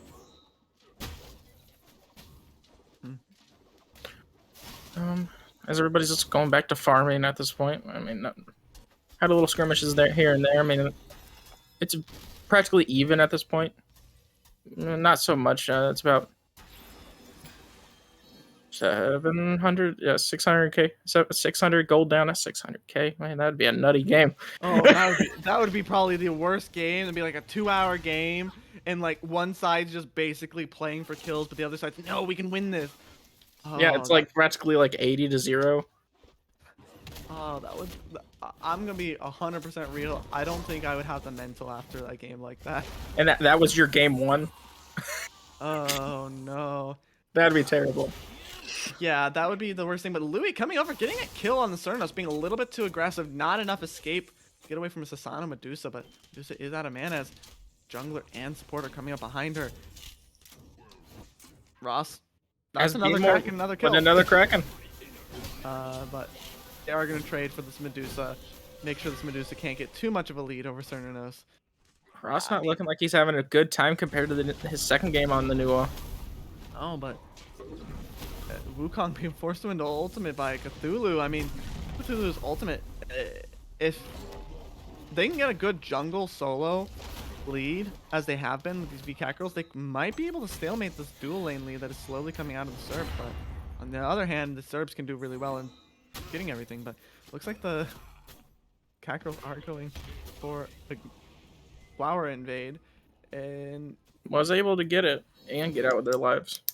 Yeah, I mean, this Achilles support great in lane with follow-up, but it's Achilles without damage. So unfortunately, he's not able to do a whole lot and threaten the two tanks of the Catgirls. But looks like B-More is looking there. He's seeing his timer up, and this new wall is being very wary of that cooldown. Even being forced to ult at some point. I might get the Nuwa killed having ulted that early, but fortunately, no one's looking for it. Nuwa ulted the fight when they were on the pillars. Yeah, maybe I'm not too sure about that. I mean, it's like I'm not too sure about it being its usefulness, I should say. Like, sure, you get a little bit of damage, but it is a mobile ward. You're right. You are right. Fair enough. It does give vision, making sure that they understand where everyone else is placed. But Wukong doesn't get drop kicked in the wall, but does get stopped. He is out of his ultimate, but does bird form away before Cthulhu can hit that root. Like, as good as Cthulhu is, it's mostly his ultimate, that too being very, very hard to do, but or confirm. But Khepri having a really good engagement. Might get the Achilles off that root stun root combo, but Sasano is on the backside, and Nuwa might fall for this. I mean, Sasano winding up the ultimate is going to get it. Khepri ult just in time. In the backline, Gilgamesh almost got Achilles there, but just off the mark, and a double Kraken coming out, but unfortunately, Louis does fall there. Yeah, Nuwa ult coming up just in time to finish him off. And Medusa rotating in the mid lane to follow the Cernunos here and almost gets him, but forces the beads even, but he does get the Nuwa here. Not mobile enough to dodge that petrify damage. Oof. Cthulhu is here though, maybe looking to do something off the back end of this, but just a little. You're not going to catch a Poseidon with doing more at this point. You're not going to catch him, plus there's no follow-up. Like, sure, you're Cthulhu, you do a lot of damage, but I don't know if you do enough damage without tanking a lot of damage without any MR items here. And it looks like he's gone the same build path that he did with the Cerberus. I mean, it worked. Why not? Yeah. It worked. The biggest damage dealers are going to be this Sasano, this Medusa, and then you got Achilles Wukong. That's 4 physical DPS, and forcing this Poseidon to be your key DPS when all these prots go through. I wouldn't be surprised. I think that is a sovereignty, actually, that the Khepri is building right now. I mean, they are going to have, the Cerbs are going to have to count on this Poseidon in the late game, and though it is possible for the Catgirls to snuff them out, it's going to really count on these Cerbs front line, I think. 100%. They have to just keep Poseidon far back and let him free cast and just push everybody back away from him. Yeah. There's a little bit of a skirmish in mid, looking like Achilles taking about half his HP. I know I saw a drop kick into the Poseidon. That's probably why the Poseidon's missing a chunk of his HP as well. Uh, I will say that it's very nice seeing both of these teams getting a little bit proactive on just fighting, maybe trying to look for these picks. Yeah. I mean, there's not too much of a level deficit. Everybody's about one level down from either side, except for the solo being the even one right now. But most of the level leads going the way of the Cerbs. Yeah, great beads by the Medusa, but when this match is going to come out, Petrify following up, going to just do enough damage that tower dive not being quite worth it. And Susano trying to pick up the Cernanos on the backside, unfortunately does get hit by the Wild Hunt ability and does fall in trade for the Gilgamesh. Cthulhu ult's coming out in mid, maybe wanting to chase down this Poseidon, and Keely's coming on the backside, might want to go on this Nuwa and follow up on the Wukong. Does take out a good chunk of his health for just approaching Nuwa unsafely. That is a great Kraken coming out, just hitting the... I believe that hit a little bit on the Nuwa, allowing him to fall, just do enough damage, and that was just the Kefri into 3. Yeah, and it knocked up the Kefri, so it allowed the Kefri not able to ult that Nuwa. That's huge, and here they are looking for a gold Fury, and they are low though, so Cthulhu is going to pick up a kill, and might fall the Medusa here though. I believe that is a Medusa kill, yes. Cernos is here though, just looking at him. I don't know if the Cerbs can do this, and neither do they, as they back off. I don't know about you, but I think this Medusa's doing a lot more for this team than the Scotty did. I mean, already 2-1 and 3, this Petrify being huge in damage. I mean, I believe the last 2 kills were probably what, the Gilgamesh and that Cthulhu. But just having this huge amount of damage output, even even with an unorthodox build path as well, like the Leather Cow having just recently been buffed, maybe not the same sustain, but does give you a little bit more power, or not power, but attack speed in the team fights. Going forward. And also these players not, respecting the tower damage early. Also heard them, especially with that Gilgamesh earlier. They did just get a buff, as we see Poseidon just get blown up. Bye-bye, Poseidon. Oh my goodness, Kefri too, a little bit OP. As Terminator, Louis kills Gilgamesh. I'm assuming on the right side of the map with the Wukong's help. Maybe a little bit of miscommunication on this Gilgamesh and Cthulhu's part. Maybe expecting one expecting the other to be there and being found alone. Because the Cthulhu was on that blue buff the entire time, and Gilgamesh dropped at Totem of Aku.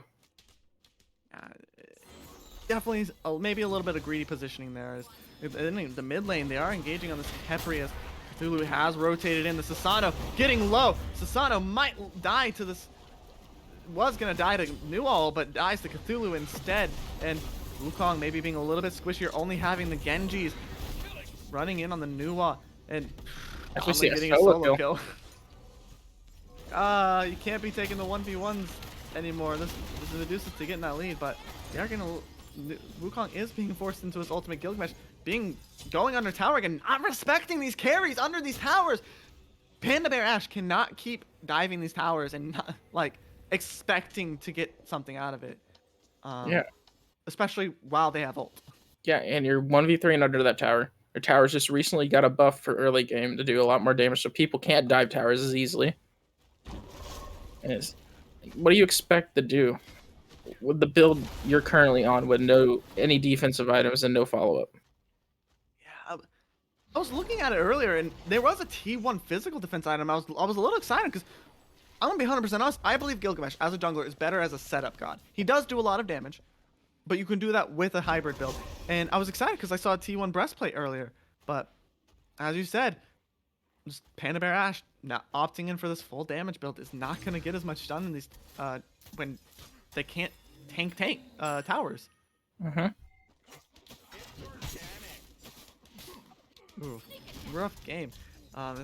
Now both teams kind of going back to normal, but that's T1 towers gone in all 3 lanes, so I mean that's free gold in the Cerbs pocket. As Nuwa's gonna ult for vision, just trying to get an idea of where people are. Yeah, I think her selling that level 5 item might have hurt her a little too soon. That Gilgamesh too soon. Just having that little bit of physical protection might have helped a little bit.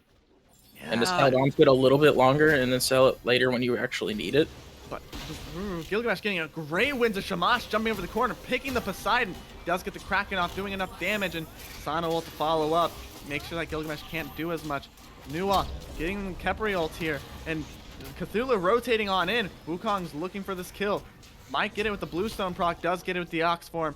Cthulhu ulting a little bit late, maybe trying to turn the fight as the Cernos is here as well. Sasano diving in on with that third ability, but might fall to this Cthulhu just for being a little bit too far pushed up. And as I say it, does fall.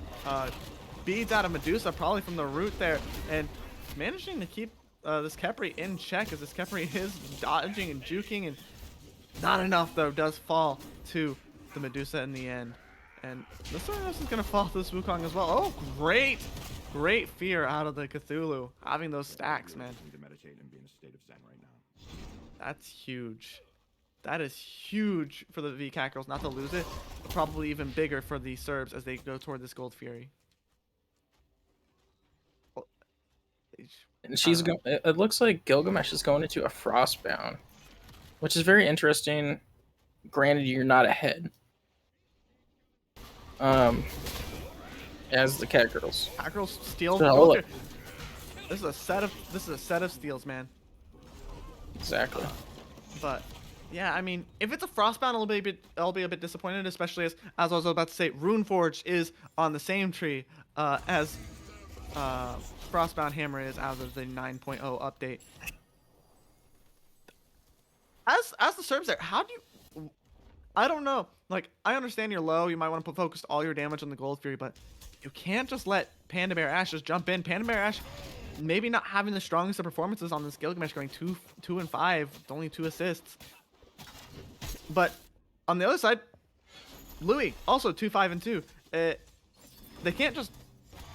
I don't know. I don't think the Cerbs are respecting the Catgirls as much as they should, especially given the fact that the Catgirls have almost always, shown up for these objectives, especially Game 2 and the start of Game 1. You see they're trying to take this Pyro. Yeah, I mean, I think they're just trying to steal it with Sana. Well, Kepri being very, very smart, just dropping the Pyromancer as soon as it comes out, but damage comes out.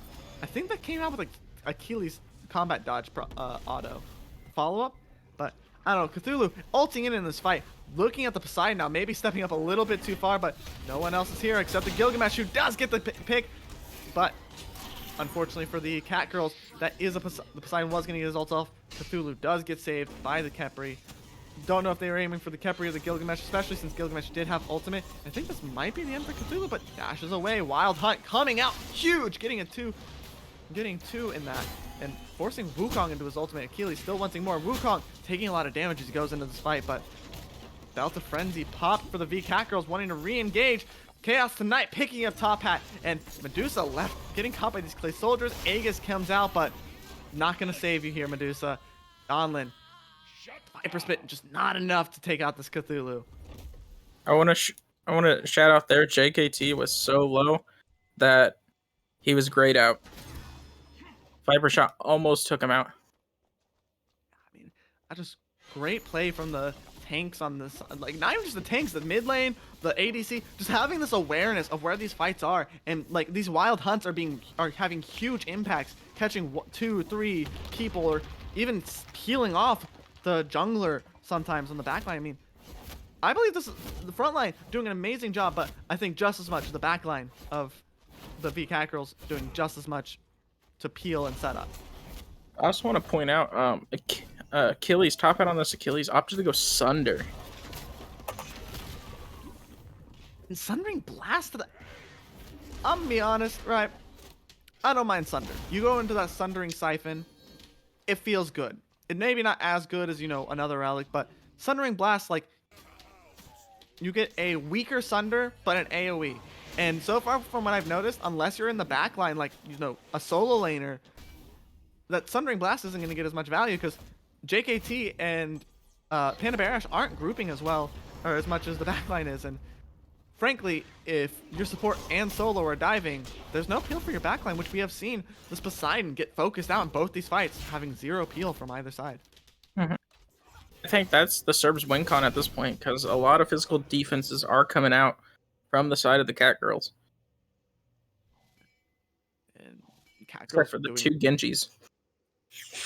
yeah, I mean, Genji's guard is really, really good. It reduces your CDR. It's a little weird on support. I'm gonna be 100% honest, but I mean, it's very, very good. I mean, they know that the weakness to the chink in their armor here is going to be this Poseidon gets a huge Kraken off on the backline. I mean, you saw it on Panda Bear Ash that fight. Takes out like 60-70% of the Gilgamesh's HP, and what and that left very, very little for the rest of the team to pick up. I don't know. I'm just saying it's a really, really good job on these Catgirls for recognizing the weakness, but I think the Cerbs might need to focus a little bit more into making sure that B-More can be in these fights and be that extra damage. Yeah, at this point, I think the Cerbs just need to back off, take a breather, and remake a game plan here before it gets way out of hand. Yeah, I mean, Achilles getting engaged off alone in the mid lane. Kraken is coming out, and I hear Susanoo catching the new wall on the back end. Cthulhu ulting in, maybe going in. The rest of the team not really wanting to go in. A little bit indecisive here about whether they want to fight. Maybe costing the engagement a little bit, but they are going to go back in with the Khepri thing. Wild Hunt does come out, catches the beads off the Poseidon. I mean, that's a huge beads, but like, that could have been so much more. Yeah, especially that you saw Cthulhu and his ult. Cthulhu and his ult's going to heal your entire team. Maybe not a whole lot, but it's still healing nonetheless. You've got his third ability where he uses a little bit of his life to heal everyone in the team around him. As well as you also have Khepri, as you see these little white bits on everyone's health bars. That's Khepri passive, giving everyone shield. You have two great front lines for just team-wide sustain, and looks like the Cerbs are going to take advantage of the fact that they went for Gold Fury and try and take this Fire Giant, but big Catgirls do get here just in time. Takes out Be More Chaos and confirm is gone. Medusa almost does die to the Gilgamesh, and I mean, that's what, four for none, and the Fire Giant goes the way of the Catgirls. Great plan in my mind, but I feel like you just have to drop the Fire Giant as soon as the Catgirls come. Yeah, especially that Beamore did not have the secure there with Kraken. It just came up as he died. Yeah. That was a high risk, high reward play, and it did not pay for the Cerbs. Yeah, I mean, really great mindset of the Catgirls too. I mean, they had a ward there as well. Or no, that's not even their ward. That's a Cerbs ward. The Catgirls just knew where everyone was. Nuwa ult. Nuwa, I believe I saw Nuwa ult at the end of the fight. No, Nuwa ulted at the end of when they got Fury. And that's how they knew. I mean, again, another reason Ross on this Nuwa pick is just doing so much for his team. Just full vision of everybody, even when they're not there. Makes it so easy for them to just rotate over there. Cthulhu being forced into his ultimate. Unfortunately, Achilles does get the execute out. And unfortunately, the Capriel is just not quick enough to save the Nuwa, as he's probably gonna. Oh, I thought that was I saw the clone. I thought that was the Wukong, but Wukong is gonna blink. Maybe go in for this Tiger Stun. Susanoo does miss his 3, does get the 2. Tiger Stun does come out, but it is only 2 of them, and it's a Khepri. A little bit too tanky to take out with just 2. Especially when he has his passive pumping into him, and then also he hit a nice 3-man stun at the beginning when he was running away. Yeah, I mean, Khepri root is so good for those peel or setup, and we see the Kraken there, yes, but only to confirm a Pyromancer. Them just wanting to make sure that the Khepri can't steal it with a 2 or a 3. But that does leave the left Phoenix open, as the entirety of the Cerbs have to back to defend it. They might lose this. They do lose it. And Gilgamesh's win to Shamash, slowing down the team just enough. This great, or would have been a great wins of Shamash's. Susanoo has opted for a Magi's Cloak. Tiger Sun coming out to get this beads. I don't think he really needed the beads there. There's really no follow-up, but better be safe than sorry. I mean, I will say I will entertain it, but I understand it, right? You've got Wukong right there, and you know his entire team's behind him. You don't know how quickly this Achilles is gonna get on you. Maybe the communication wasn't there, like, hey, he's already used his 3, but I don't know. A little bit of a weird beads, but at the same time, an understandable beads of not knowing where the threat might be. But I mean, that was a great play from the Gilgamesh and Cernos, I think. I mean, noticing that everyone's on the right side, Khepri having the vision on the Pyromancer, and the Cerbs just didn't send anyone back to deal with it in time. And I don't know, great map play from these Catgirls using this Fire Giant to the maximum advantage. 100%. I mean, all in all, I think the Catgirls are taking really good fights here. They're getting objectives. Sure, they might be down in kills, but up in gold and XP. What was that, almost a 6K cold lead in the favor of the Catgirls. Maybe 2 kills down, but as you said, but these leads aren't coming out at this point from kills, but from objectives. They've stolen away they've stolen away an objective. They've taken 2 others, this Fire Giant steal and 2 Furies Fury before that. The Catgirls are just showing up. Like, they're just showing up for these objectives and winning them in the late game. Like, the Cerbs had it in the early, but the early game isn't everything. Matter of fact, it's probably less than everything. And fortunately, Poseidon does stop Cthulhu's engage from going in quite properly. That cripple field just being big enough to stop his dash. Cthulhu doesn't really get the value he wants out of that, especially as his, again, communication just not with the Catgirls with this solo laner. No, and I think if they play around JKT's calls, most of his calls have been really good. It's just that there's no team follow-ups. Yeah, it's just a matter of JKT. Either JKT needs to say something to his team, like, hey, ahead of time, or his team just needs to see, hey, he's Cthulhu, we're in a good spot, let's go. Yeah, but he's level 20 late game Cthulhu. He can 1v5 and sustain and be fine. Your team just needs to have his back. Mm-hmm. Yeah, 100%. All these builds, I mean, I'm looking at these builds as well. I'm like, I remember early game, right?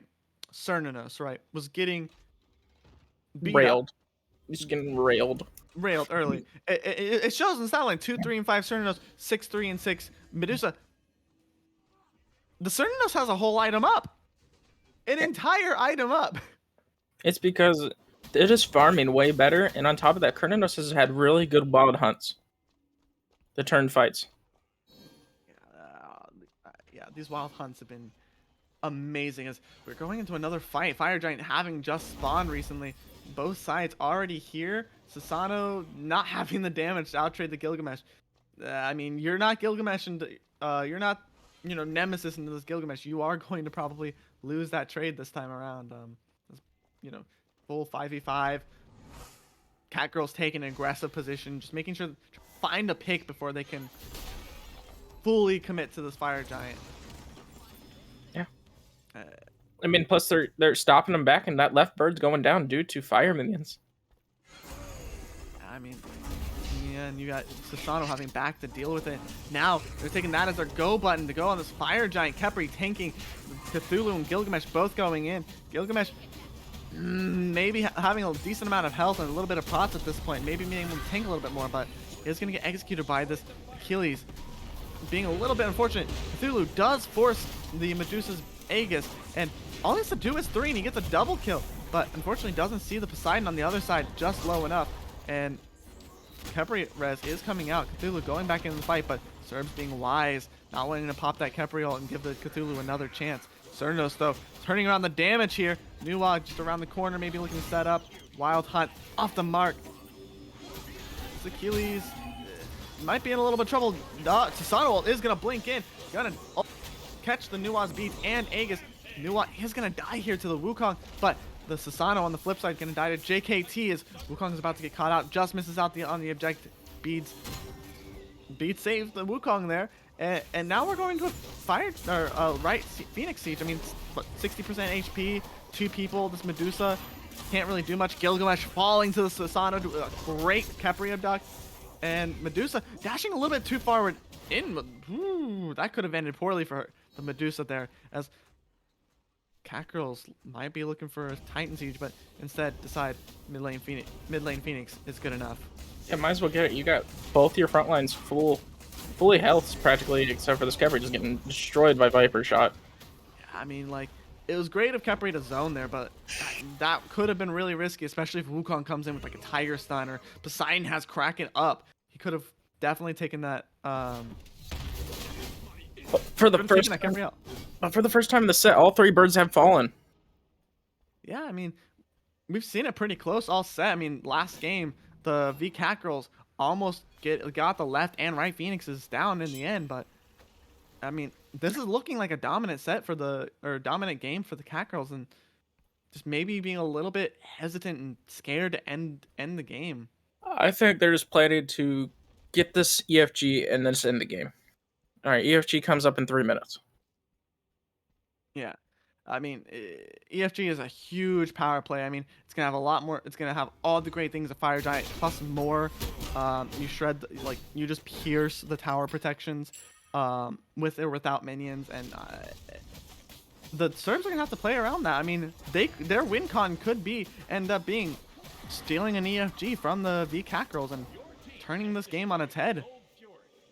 I mean, Catgirls have been playing great, but we have been seeing signs of that miscommunication that we saw in the first game.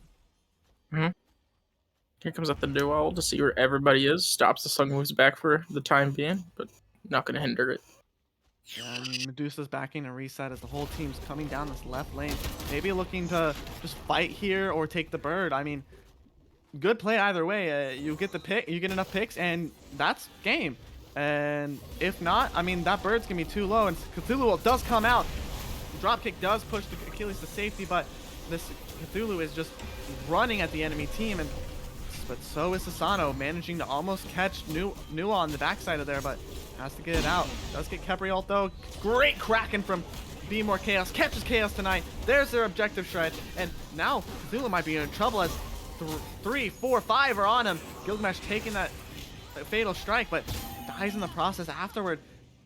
This Nua a little bit low, might get caught out. Sasano's beads coming out, wanting to keep this chase without stop, and great abduct from this Kepri might result in his death, but saves the life of his mid laner and his solo laner. I mean, there's no shot he gets out, but he does. And gets out. Like, that's just crazy to me. Like, Sasano's got what? 30% CDR here? No. Yep. Yeah, 30% CDR. Unless Bumba's Spear has CDR. But I'm pretty sure it has Pen, right? It does have CDR. So 40% CDR, right? I don't know. He has like 60 movement abilities to catch up to him. Yeah, I mean, I don't know. You had 4 people there. I feel like there's a lot you could have done to that Kepri. Maybe it wasn't the most worth. Maybe they just want to reset, get their items online from that fight. But I feel like stunting the support there, especially since this Kepri's ults have saved people multiple times. I mean, the Nua gets out of that fight easily because of a Kepri ult and is able to just poke from the side. But in other fights, it saved the Cthulhu. But and I think that fight was, as far as like, I've been hyping you up, JKT, but at this point, that go button was way too soon. You allowed the bird to respawn. I would have held that go button until the bird was coming up, because now they got 2 birds back up. Sure, you might have still a little bit pressure in the Fire Giant pit. Yeah, this might be a free Fire Giant if no one sees it. There's no wards to see it. Yeah, but the only one, Louis coming up on the backside, having Sasano ult come up, it might be able to steal this away as he is getting away from the Cthulhu. He is charging it, doesn't get it off in just enough time, and is gonna almost die. I mean, Gilgamesh? Oh no. Gilgamesh drop kicked him away, Unfortunately, Sasano did just barely get out of the Gilgamesh win to Shamash, and that kicked him away to safety instead of pushing him back into the team, unfortunately. They're going to siege this right side Phoenix. I mean, the Cerbs not really wanting to siege it. The bird too low, and they've got EFG. That's a dangerous thing to be. Achilles maybe lurking around, maybe trying to get something good. Cthulhu ulting, looking to end the game right here and now. Nua almost killed by the Sasana, but Donlin getting a great pick on Panda Bear Ash here. And top out on JKT. That's 2 of the tanks, and Kepri's in the back. You don't have anyone to tank that Titan anymore. And Nuwa is most likely going to fall to the Sun Wukong. Does fall to the Sun Wukong. And this fight's going all sorts of wrong for the Catgirls. I mean, that was a great engage, but you're in Titan Room. It's a whole different ball game. Yeah, you're in the Cerbs' house. They're going to defend it with everything they got. If you're not going to respect that, you're just going to fall. And it does look like that Achilles did use Fatal Strike on the Cthulhu there, making great use of the pick. And Khepri, maybe not getting done, and Sunder coming out on this Khepri, just making sure you're not getting out twice, Khepri. As the Cerbs do stunt or stagger the respawn of the support going into just the next fight with this Oni Fury coming up. He wasn't getting out a third time. He got out twice already. They weren't going to let him slip a third time. Is Khepri doing really, really good work, but I mean... It goes back to that old saying, fool me once, shame on you. Fool me twice, shame on me. Fool me 3 times, no. Fool me 3 times, no. That's exactly how this went. It's a great... I'm not quite sure if that's how it went, but I'll take it. They might have to change it to that. As the Cerbs are opting not to go for the Gold Fury, but instead just kind of pushing up the waves and backing off, maybe fearing the Catgirls engage a little bit more, respecting what they can do outside of Titan Room. Yeah, plus Kurno still has EFG, the last one to have it. Yeah, I mean, as unfortunate as it was, that Khepri dying there did save the Cernos from, falling. As the Catgirls are actually going to be the ones to engage on this. I mean, Cerbs have vision on it. They have oracles, but fortunately, the Susanoo just being a little bit too late on the mark to steal it. They just... What? I don't know.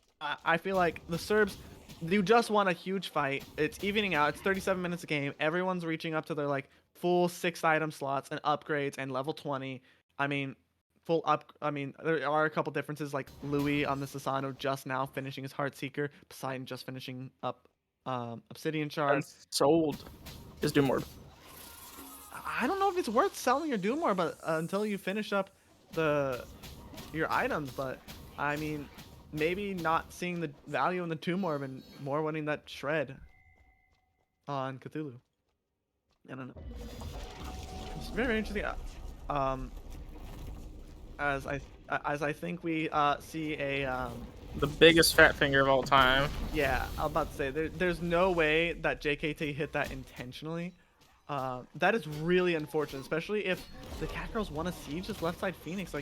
They're looking to with these Oni waves. I mean, they can, but without Cthulhu, well, this is gonna be so much harder. They're gonna have to count on these Winds of Shamash and the CC of both Nuwa, maybe a huge Wild Hunt even. I don't know. They don't opt to send anyone mid either, and Susanoo's just gonna clear that wave. I mean, that's not gonna do anything if you don't have anyone there. I mean, right side, what are they gonna do? Go into Titan Room? Cool. It's not gonna do as much in the Titan Room if someone's gonna be able to walk back and then walk right back to that left side in Phoenix. But Gilgamesh almost did kill the Susanos. Khepri almost dies, does get the ultimate off as Wukong does kill the Cernos. Maybe Khepri ult being a little bit on the wrong target, but does manage to leave with 4. Yeah, and they still get the 2 birds off it. Yeah. I mean, great pressure. This Cthulhu may be stepping up a little bit farther. Is getting pinged out here, but none of the Cerbs looking like they want to fight Cthulhu right now. Oh, the Cerbs are just having a great defensive game this game. I'm thinking the miscommunication that we saw in game 1, and now we're seeing a lot in game 3. On top of Cthulhu ulting so early, maybe fat fingering it, as you said. Just really, really costing this team a lot of their engages. They keep making these small little mistakes that are just barely not letting them eke out the wins in these fights. This Khepri bites more than he can chew there. I mean, this is what late game Medusa. I mean, doesn't have crit, but I just saw a stack of 40. I saw 40 stacks in Silver Branch Bow, but Panda Bear Ash is gonna get immediately got by Wukong and Susano, and Cthulhu forced into his ultimate to avoid this. Poseidon does get the confirm, and Cerbs finally get a Fire Giant, might be able to turn it around. Thunder coming out from this Achilles, and he's about to come out of this descent into madness, and I don't know if there's a whole lot he can do, but Cerbs not opting to take that fight, maybe, or respecting the damage of the rest of the team. Man, at this point, push these towers. Just let Susano stay back there to clear waves, or else minions. I mean, oh my goodness, yeah, you are completely correct. That Titan is at about 60% HP. I mean, this Wukong just got Nuwa stunned, and the entire team there. It looks like Khepri may be lagging out a little bit. Walks into the wall, unfortunately. As they are looking to maybe stop them here, and no one. Yeah, Susano, the only one there clearing the minions, being a little bit slow on it. And if the Catgirls take an engagement here, they could easily take the fight 5v5. And it's looking like Achilles, or Susano's even being forced to ultimate. Great Poseidon ult, getting the new Cthulhu and Khepri. But Khepri does ult, making sure that if there was damage to follow up on that Cthulhu, wasn't enough to kill. I just want to throw out there, every time Susano clears a wave, another wave comes in. That's why he was forced to ult. He was just not clearing fast enough. I mean, it's just unfortunate. I mean, you do a decent amount of damage to players as a Susano, maybe being almost able to one-shot them in any regard. I mean, this new mob making a great case otherwise, being protected by sovereignty and the likes. But Cerbs being a little bit greedy, going in through the door. I mean, I understand going through the front door, but Catgirls, you can't be doing that, man. And Gilgamesh being a little bit handsy on the ultimate. I mean, here's a bunch of those small mistakes I was talking about earlier. Yeah, exactly. And now the birds are coming up, and everybody still has the EFG on the side of the Cerbs. Cerbs have been playing this really, really well, not really full committing and being more safe about their engagements, knowing that the Catgirls want to fight them. And the Catgirls have been winning most of the fights, but it's just not great play from the Cerbs. The Catgirls just slowly falling apart as the set is eking on. I mean, first game, I understand you lost a 50-some minute game, and Achilles going in on this new he is doing a lot of damage, but this is support Achilles, not solo Achilles, so doesn't quite have the damage output to finish it off. Is going to get drop kicked back toward the team, but again, support Achilles, too tanky. As Nuwa is going to kind of start this fight off on a little bit of a deficit on the other side, and Catgirls are looking like they want to engage here. And, ooh, great Kraken getting that Nuwa out of the game early. I mean, with Khepri up too as well. Khepri just not catching Khepri unawares with it. Yeah, I want to say 43 minutes in the game, Be More Chaos is yet to miss a Kraken. He's hit every Kraken. Which that's huge for the Cerbs. It's like that is the person you want to not miss a single ultimate. I mean, these Krakens coming in clutch for the Cerbs. I mean, they're taking down like these tanky targets down like a quarter to a half of their HP, making sure this Gilgamesh can't dive you, and on top of that, getting kills, free picks on like Nuwa, and even Cernos has been caught in a couple. Poseidon's definitely popping off and creating the room that the Cerbs need for these fights, and unfortunately the Catgirls kind of have lost sight of their earlier strategy of making sure that this Poseidon feels a little bit more uncomfortable in these fights.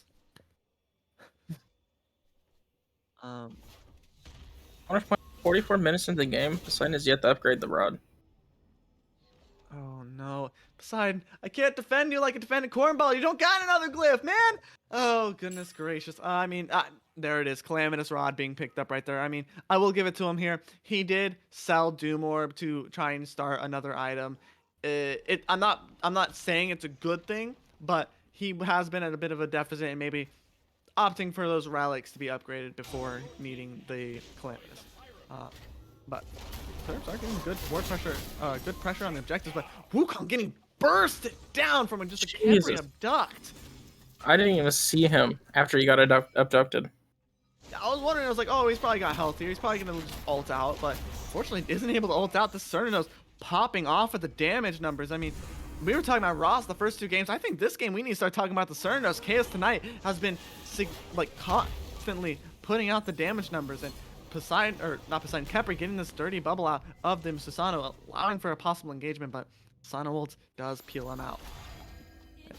They're looking for more. I mean, that's a stun on Achilles, a duck. That's a Kraken hitting only Cthulhu, and even Petrify coming out there. I mean, that's a lot of tools used by the Cerbs just to peel out their members, and the Catgirls looking like they want to get a kill on the backside of it, and might get a kill on Medusa, but instead we'll just force both of our actives there.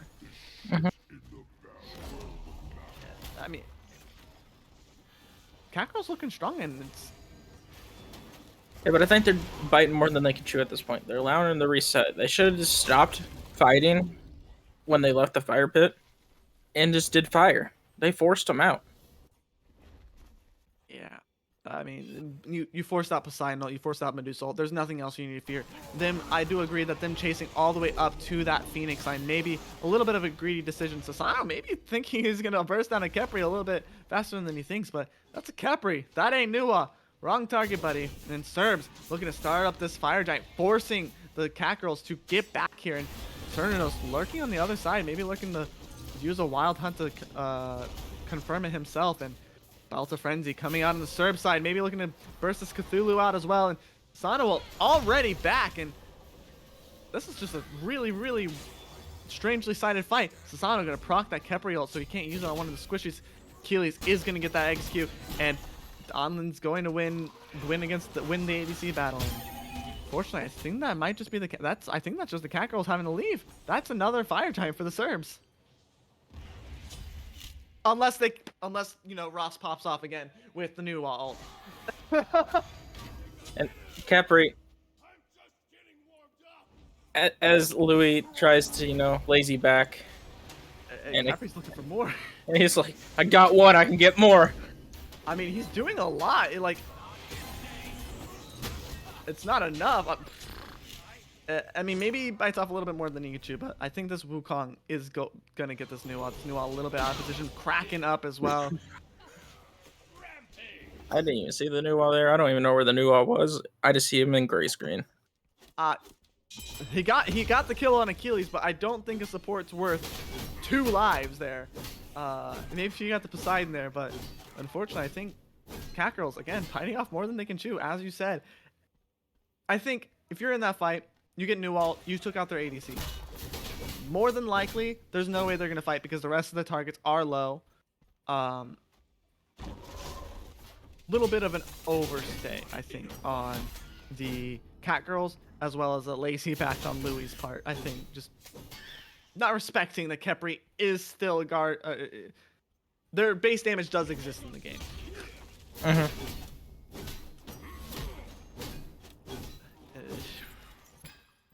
I mean, this game's slowly starting to turn into another arena match, I think.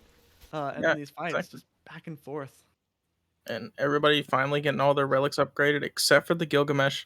Still only has tier 2 beads. Everywhere else, everybody's upgraded, has their pots. Doesn't upgrade, but buys a 500 pot. Yeah, I'm a little concerned here. I mean, like, I know Gilgamesh has been full build for, like, 18 minutes, I think. It's a matter of, like, we're, what, 49 minutes in the game, right? People have bought 3k pots. I don't doubt it. People have 100% bought a 3k pot at this point, especially on the Catgirls, who have been ahead almost this entire time by gold. And having those upgraded beads, I mean, that's free 3 seconds off your cooldowns when you beads, or free damage. And that's gonna hurt them in this could hurt them in the next fight, possibly. Temporal beads being the best beads out there, but again, like you said, the other beads can just get free true damage on people.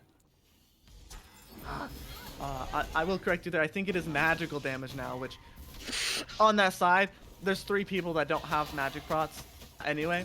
Probably the one person least affected by it is going to be this Achilles. Cthulhu is going to ult in on the Poseidon, probably going to get a solo kill, but Susano looking for this Nuwa, forces out the Kepriol, and Cthulhu does get the kill there, and he's looking for more. He's going on the Susano. Is just tanking nothing. Kepri getting the abduct. Chaos Tonight bringing up the damage. You got the Medusa coming up on the backside, but unfortunately, it's the Cernados is just looking at him. And Panda Bear Ash gets chased down by this Sun Wukong, and this could be the end call. Like, that's 2 down. You still have your ADC. This Achilles is trying to 1v4 you.